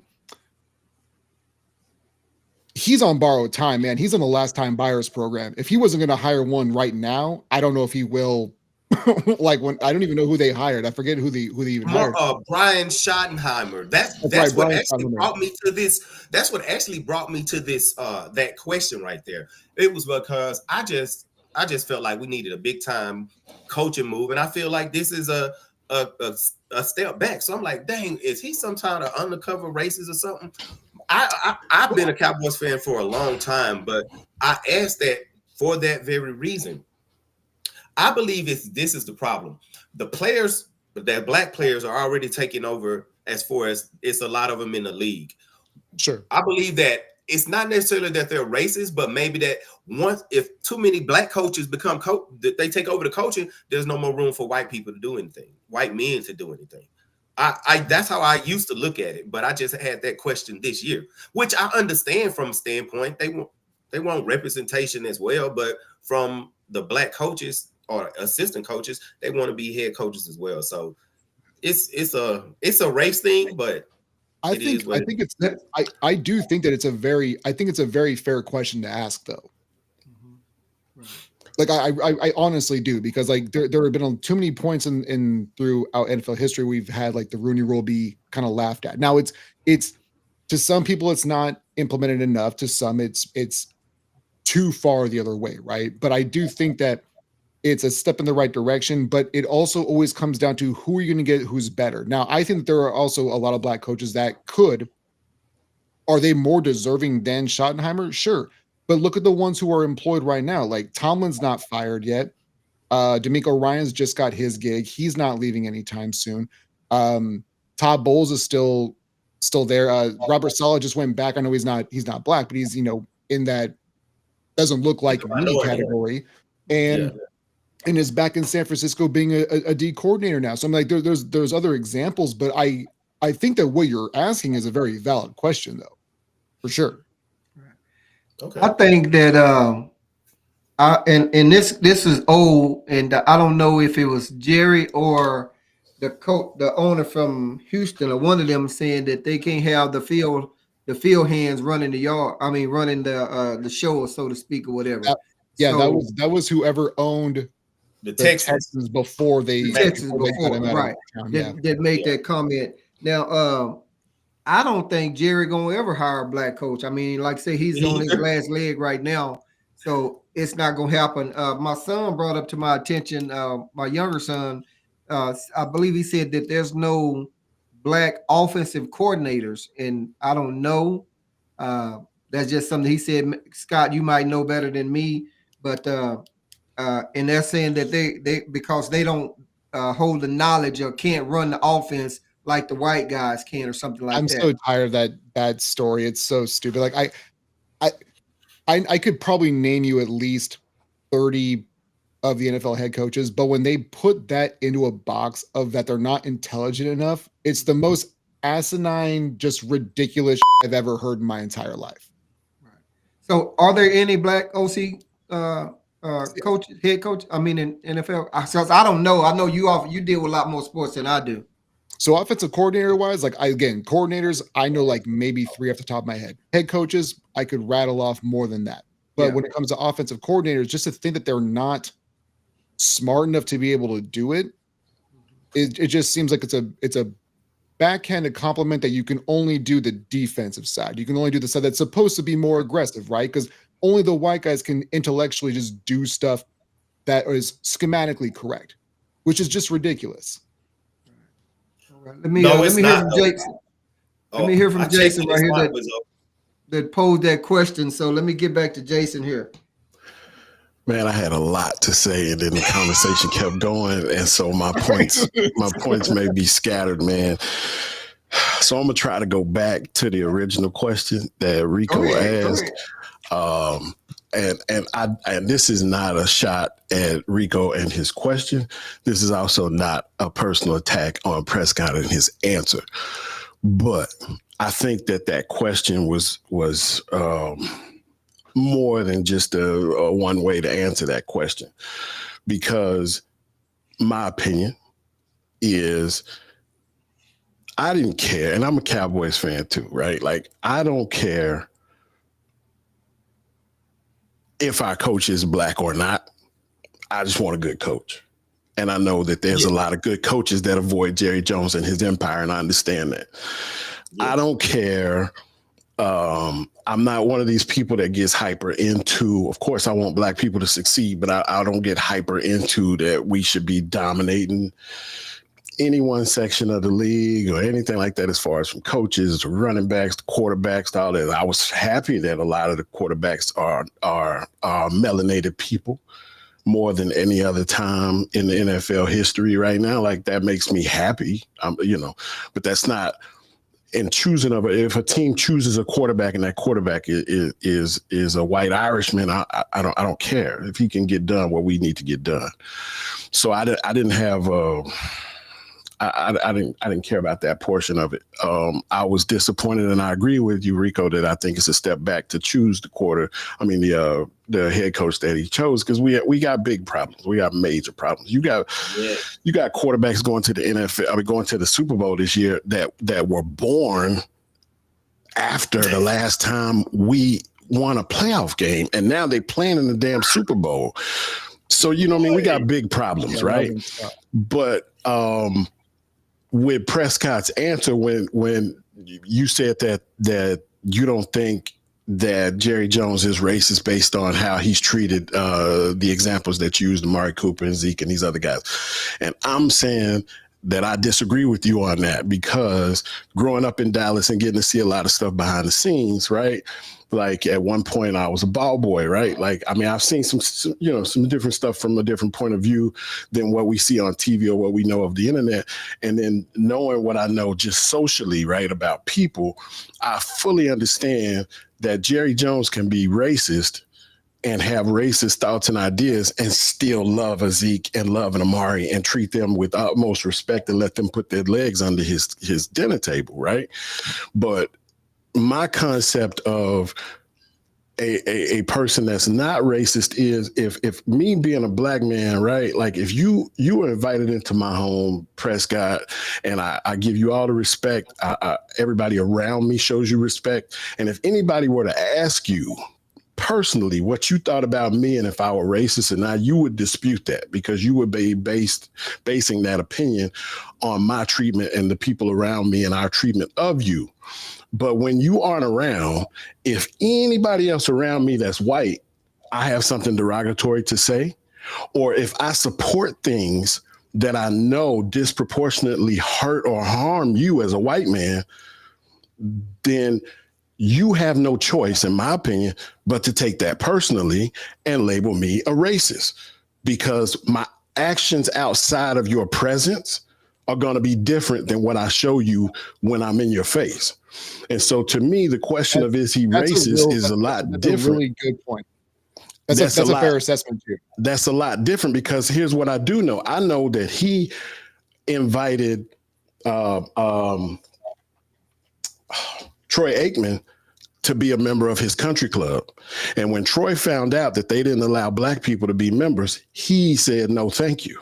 I don't want to join. Tony Romo to this day is still a member. Him and Tony Romo go to the same country club in Dallas, and no black people are allowed unless you work there, right? So I can go on with a lot more examples, but to me, if somebody would ask me, is Troy Aikman a racist? I would say absolutely not. But if they would ask me, was Jerry Jones a racist? I would say, hell yeah, he is. Because if not, when your employee base, let's call it what it is, this is his business, this is what he does, right?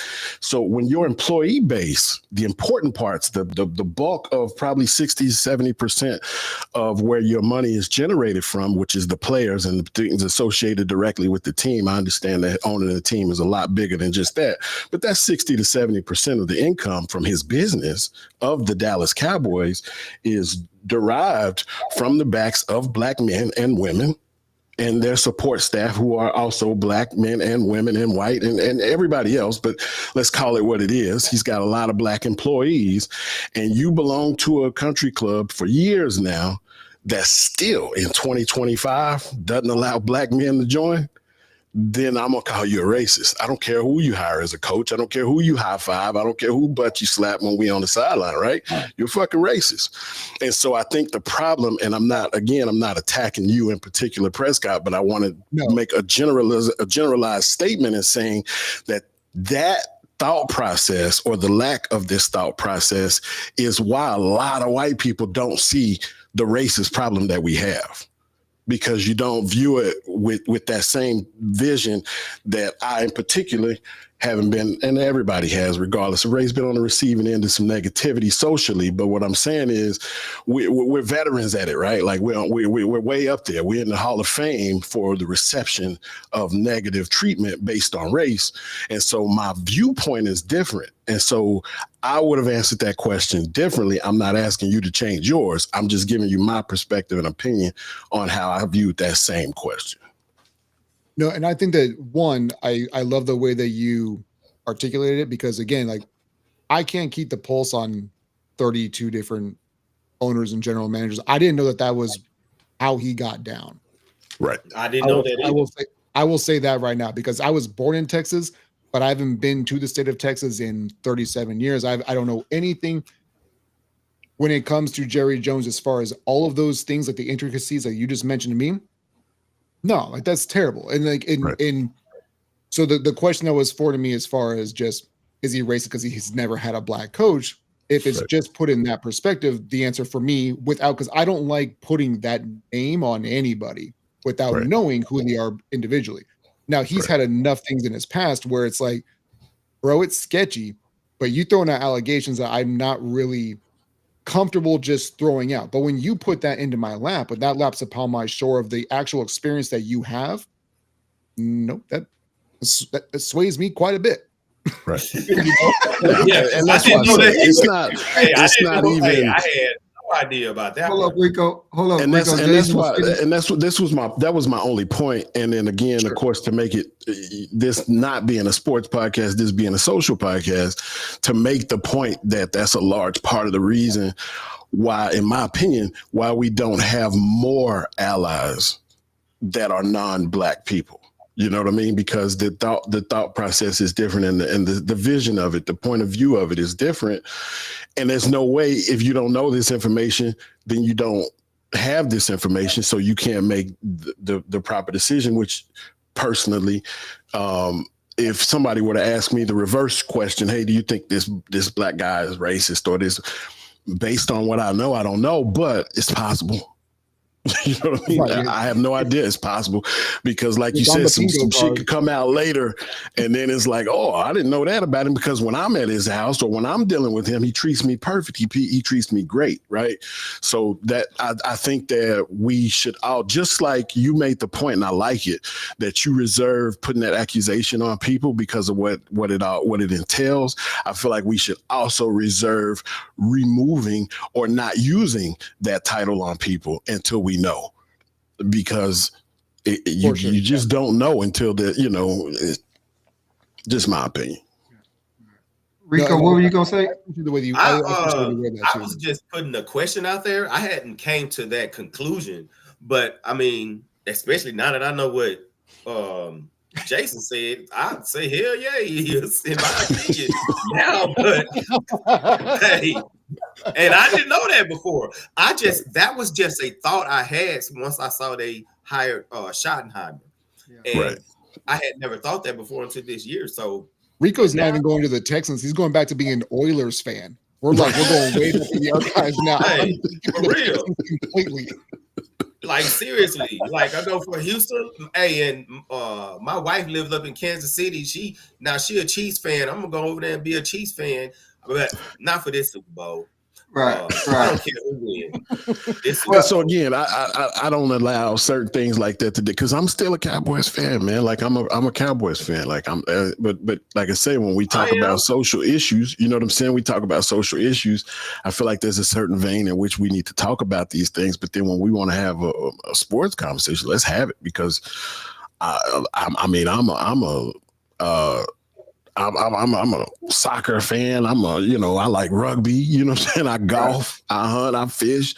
Listen, I'm all about sports, man. We can do that all day. But when you impart that social aspect of it, which I don't feel anybody on any field of play owes me. You know what I'm saying? Like, you don't know, I watch Formula One, and I'm sure that's a very the way they treat Lewis Hamilton, man, that's a very racist sport, right?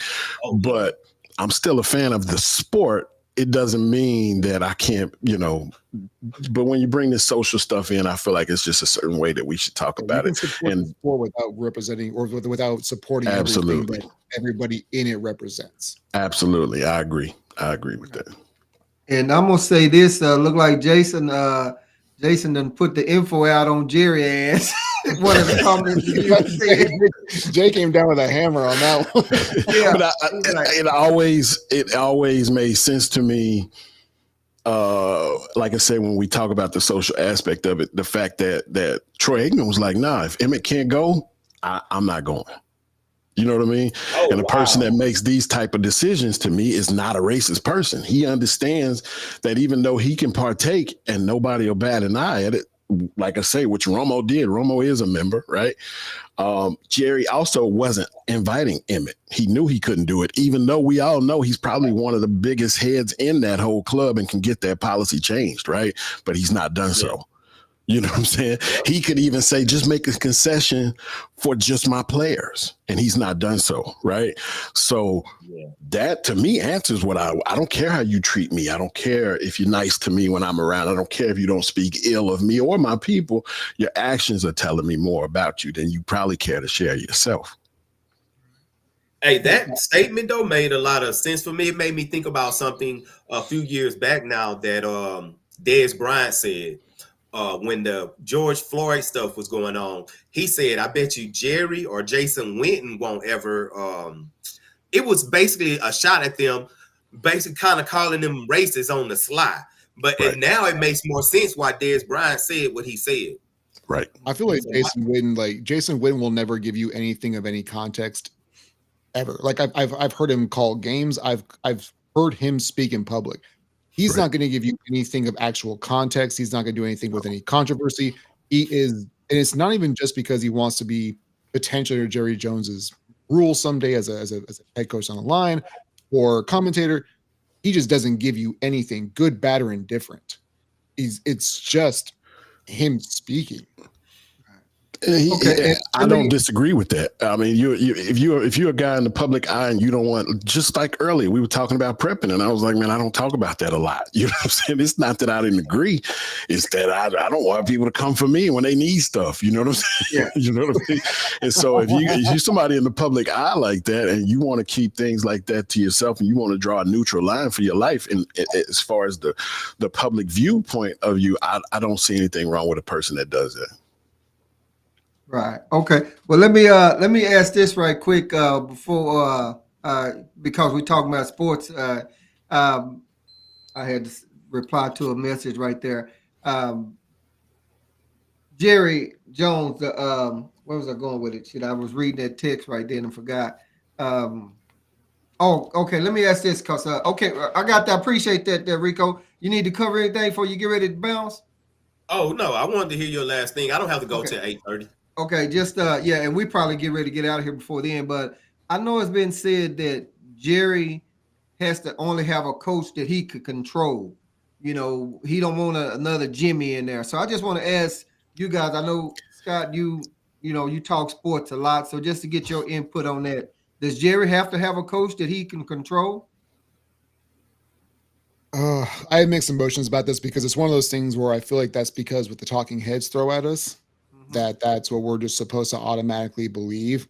I also just think that they've been poorly run from top to bottom for a while now. Like they've been able to, when they had all the talent, right? When Dez Bryant was throwing there, when you had the Romos and Dez Bryants and Jason Witten was still there, the offensive line was at the peak of its performance, right? Like they've been good. I think that a lot of people give the Dallas Cowboys a lot of hate for how bad they've been. I will say quotationally because they've been in the playoffs multiple years.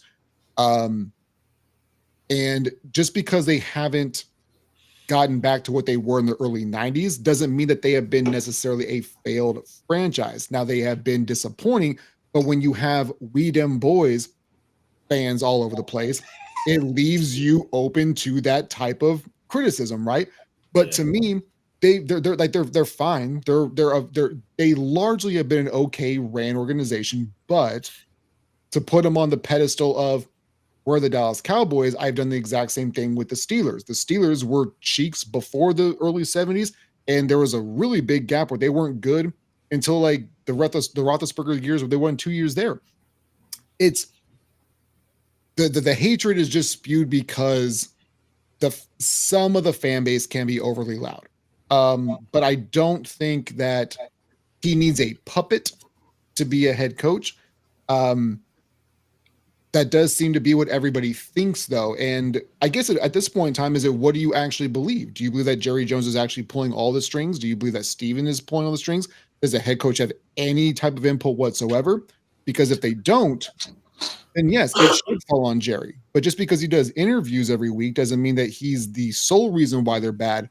But he is a big reason why I feel like they are. Now, they've drafted really well. That's the thing, is it's not they haven't gotten good players. They've drafted really well. They've gotten some real good players over the past 20, 30 years, even the last 10, even most specifically. But I don't think that he needs to have a puppet for them to be good. I just feel like at this point in time, I've been saying this for the last 4 years of me having a podcast. There's 4 or 5 teams that are really good every single year. There's 4 or 5 that are trash, and everybody else is basically 500. Some years you get the bounce, some years you don't. And this year was not a bounce for the Cowboys. I feel like they're going to be fine. I feel like they'll win 9, 10 games next year.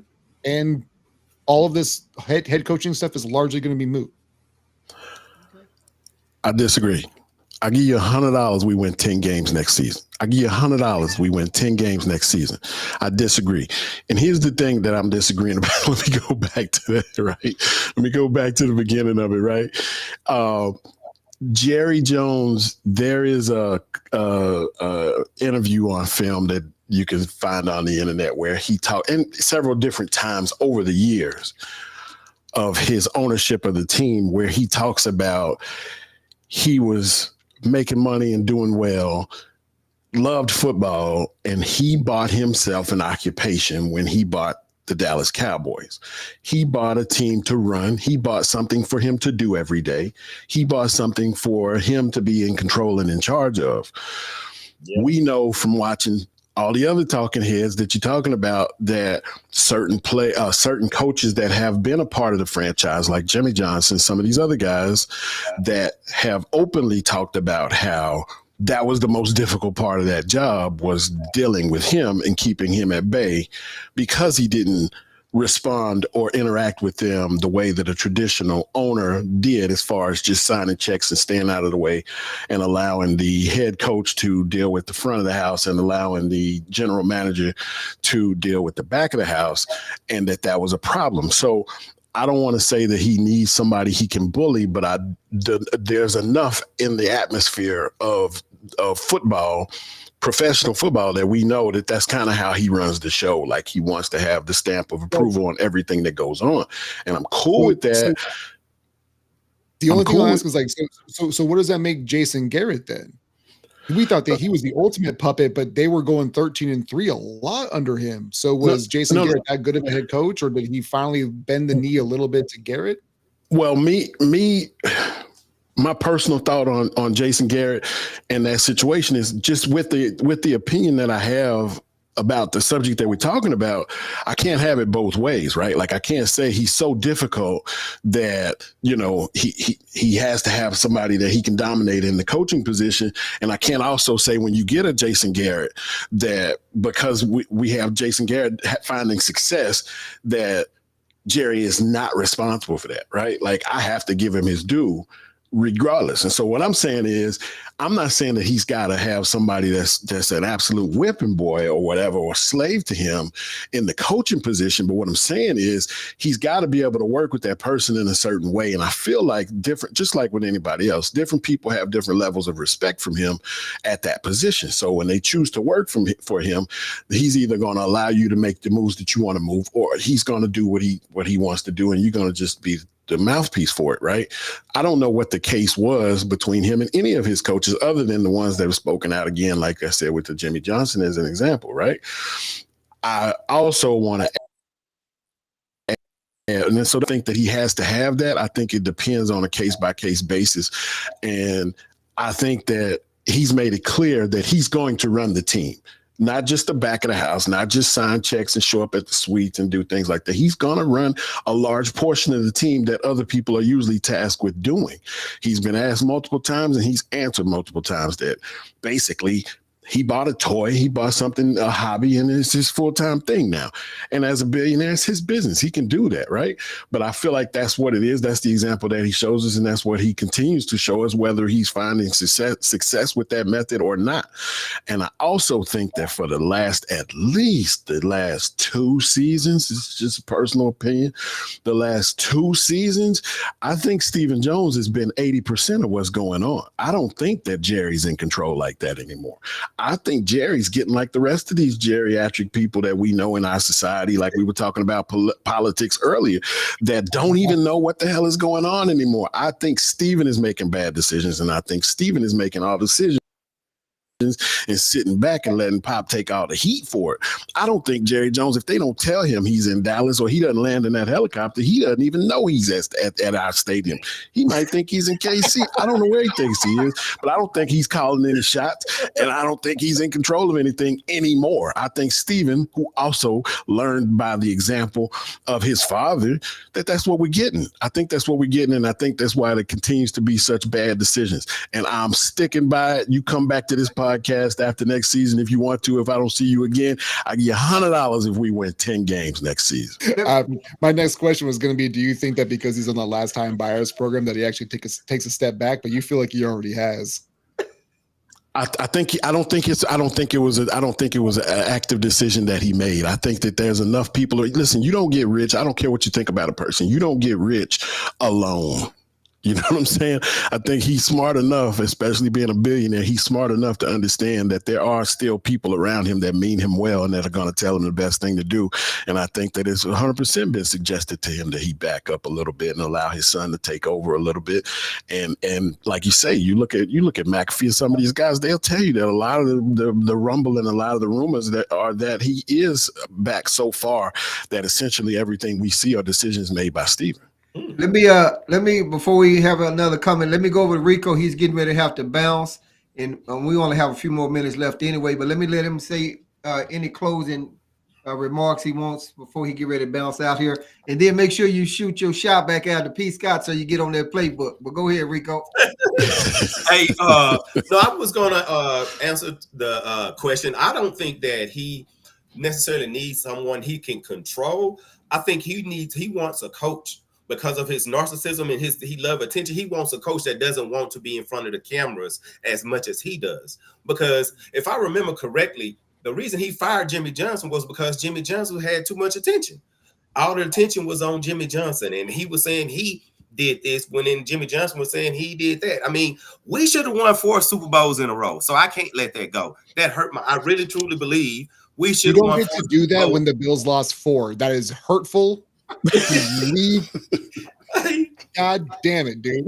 We should have won. That's disrespectful to a Bills fan, man. We should have won 4 in a row, man. That was San Francisco one in 95. We should have won that. If Jimmy would have been there, Jerry would have never caught that touchdown right before halftime going down the right sideline. I still remember it broke my heart.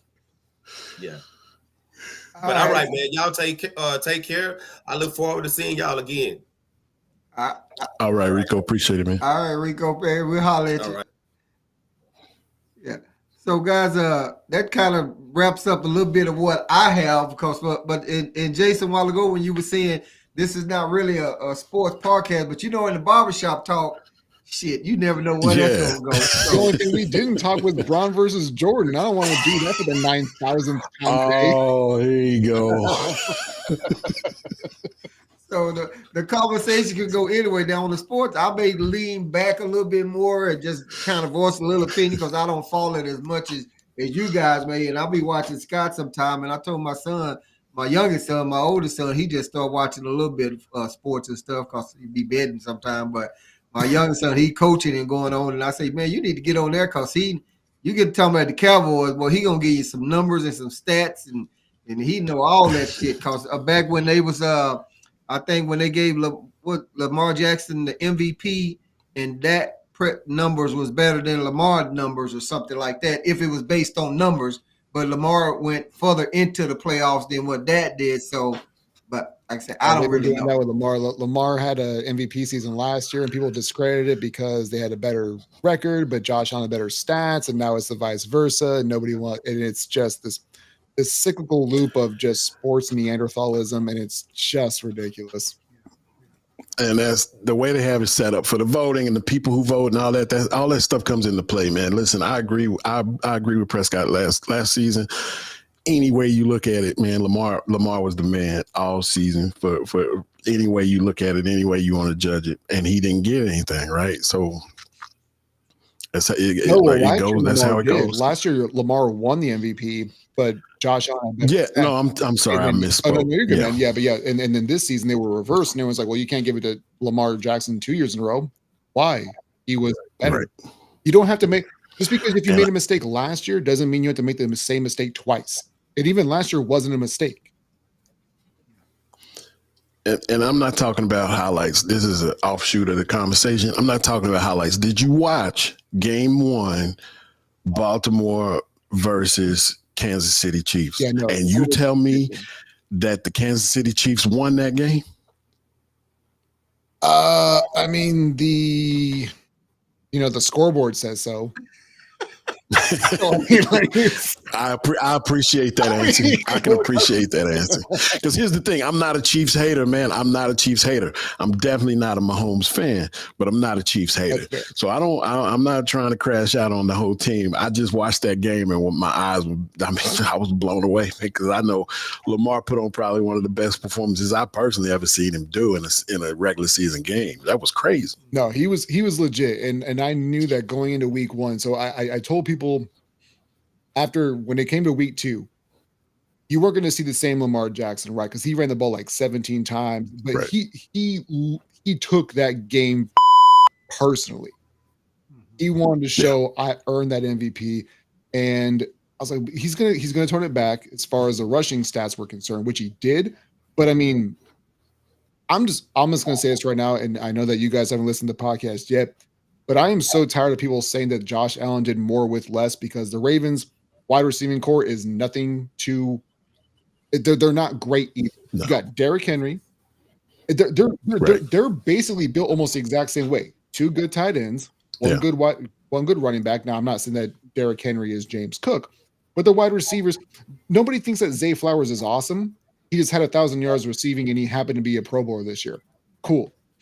But, like – I don't consider him a top 15 wide receiver. I can get through 30 wide receivers before I probably get to Zay Flowers. But same thing with Buffalo. They're not awesome either. I don't know, man. I'm like the worst Bills fan ever, and I get so much for it, but I don't really care. But that's what a lot of people don't understand, though. There's a difference between talking sports and supporting your team and talking sports and talking about where the league is and where where different players are, regardless of what team they play for. I made this way too personal, which is my fault. So, yeah. Hey, Scott, let me ask you this. You said something, and then we'll get ready to get up out here. What was it that Josh Allen would never win a Super Bowl as long as you're alive, or something you said. I forgot what it was. What you remember? Oh, that was a couple days ago, and I said, well, as long as, and it wasn't so much that I feel like it's because of him all the time, but the only thing I'm mostly tired about with the Josh Allen hype is that nobody gives him any criticism, because like we kind of went through this a little bit earlier. Was like when Lamar Jackson wins MVPs but hasn't been to a Super Bowl, they want to dog him for that. Josh Allen hasn't been to a Super Bowl. He's got no MVPs. So which one is it? That's my whole thing. It's like, let's just stay consistent with what our takes are. Does all that matter is winning, or does the accolades beforehand matter? Because like Josh Allen has, if we're doing this on the scoreboard, Josh Allen is shooting blanks except for just getting L's against Patrick Mahomes. Last time I checked, that doesn't win you anything. So it just like it. Josh Allen has improved, but he hasn't changed. He has first 2 years Josh Allen in him. He still throws the square bodies. He still laterals it when he doesn't need to. He panics because he's being compared to basically Jordan, and he's chasing that. So you don't. So if the Bills can manage to keep most of the team together this season in the offseason and they come back, right? You think that the likelihood of another almost Super Bowl run is crazy for them? What, that they can have another run? That Josh Allen could perform again at the caliber that would get him this far. Well, I guess again, it's all circumstantial, right? Because statistically, he was worse this year than he was last year. But this was his better year because he didn't have Stephon Diggs, which I hate people for doing that because I already know that they tanked him last year. But regardless, No, if they were to make another run, it doesn't mean that I need to be very clear with the words I'm going to say. It doesn't mean that I don't think that Josh Allen is awesome, because I do think that he's awesome. But he is going between him and that coaching staff. Awesome is a strong word. Well, I think so. Okay. So the way that I use him, do you want my full analysis? I think that he is reckless. No. I think that he can give you 400 yards over through the air and 100 yards on the ground every single game if he wanted to. The problem is he wants to, and the coaching staff wants him to. I don't trust him, and I don't trust the coaching staff. I know that when he is his best version is him being reckless, but if you're going to do that, you're going to be doing divisional round and conference championship exits every single year, and I know that. Right. But I've been doing this back and forth for 36 years. You can't hurt me. I'm a machine. Like, it's just, I'm the Ray Lewis of Bill fan. And I'm cool with that. I was just trying to see exactly how much weight you were putting on him. And like I said, I still say it's a stretch to call the man awesome. I mean, I'm not trash. I'm not calling him trash. He's fun to watch. I think people do that. He's learned a lot. I did trash him a lot. You know, and it wasn't just him. That's his rookie season when you had 4 or 5 rookie quarterbacks. That season in the NFL was horrible because there were so many rookies, in my opinion, that hadn't been under anyone else's wing long enough. But that was just a personal opinion. And so I did used to trash him then his rookie season, maybe the season after. But at this point, I'm not calling him trash, but he still takes chances that I think why did that?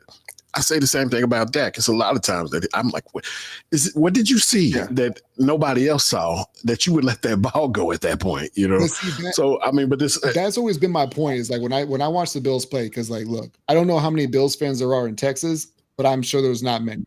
Not many. So what they get to do is they get to watch them in prime time, right? And they get to see the physical athletic plays. But I saw him two of his first 4 passes be some of the most atrocious plays that he's done in the last 4 years outside of his rookie and his second year.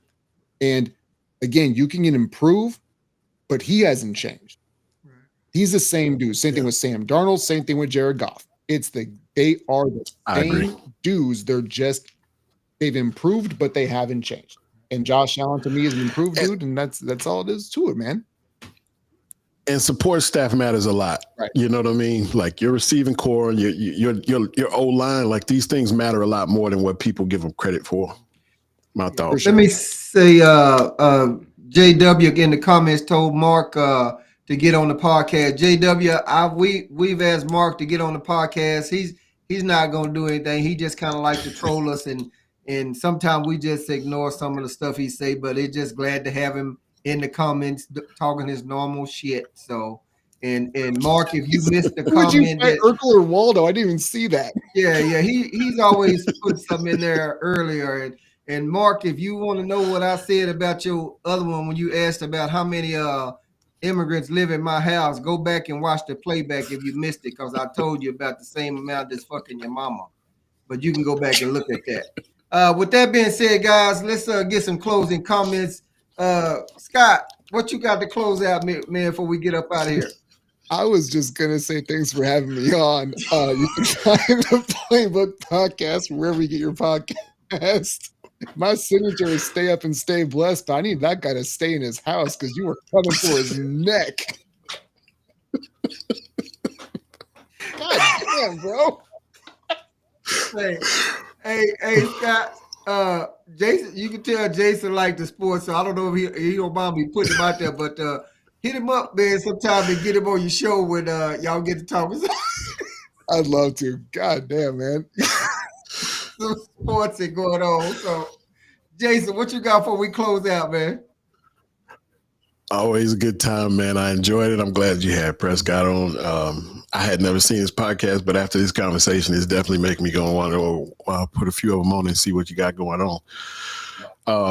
I enjoyed it, man. I like the barbershop talk. It's just, you never know what's going to be talked about. And that's a part of the attraction to it for me. So I appreciate being on, man. Anytime you're going to come back, hit me up. Right. Most definitely. Yeah. And check out Scott, because like I say, I share sometime whenever I be strolling Facebook or whatever, and I see that he's on, I share it or whatever for the people that likes to watch sports. I don't follow it along that much, but he definitely be getting deep down off into it and have some guests on the show and stuff like that. So most definitely check him out. And I appreciate you guys coming on and the other guys that's had to leave off or whatever. And barbershop talk here. You never know what the hell you're going to get. We didn't cover everything from A to Z, and it's definitely shit. I don't even know what I was about to say, but anyway, well, I'm gonna get on up out here, guys.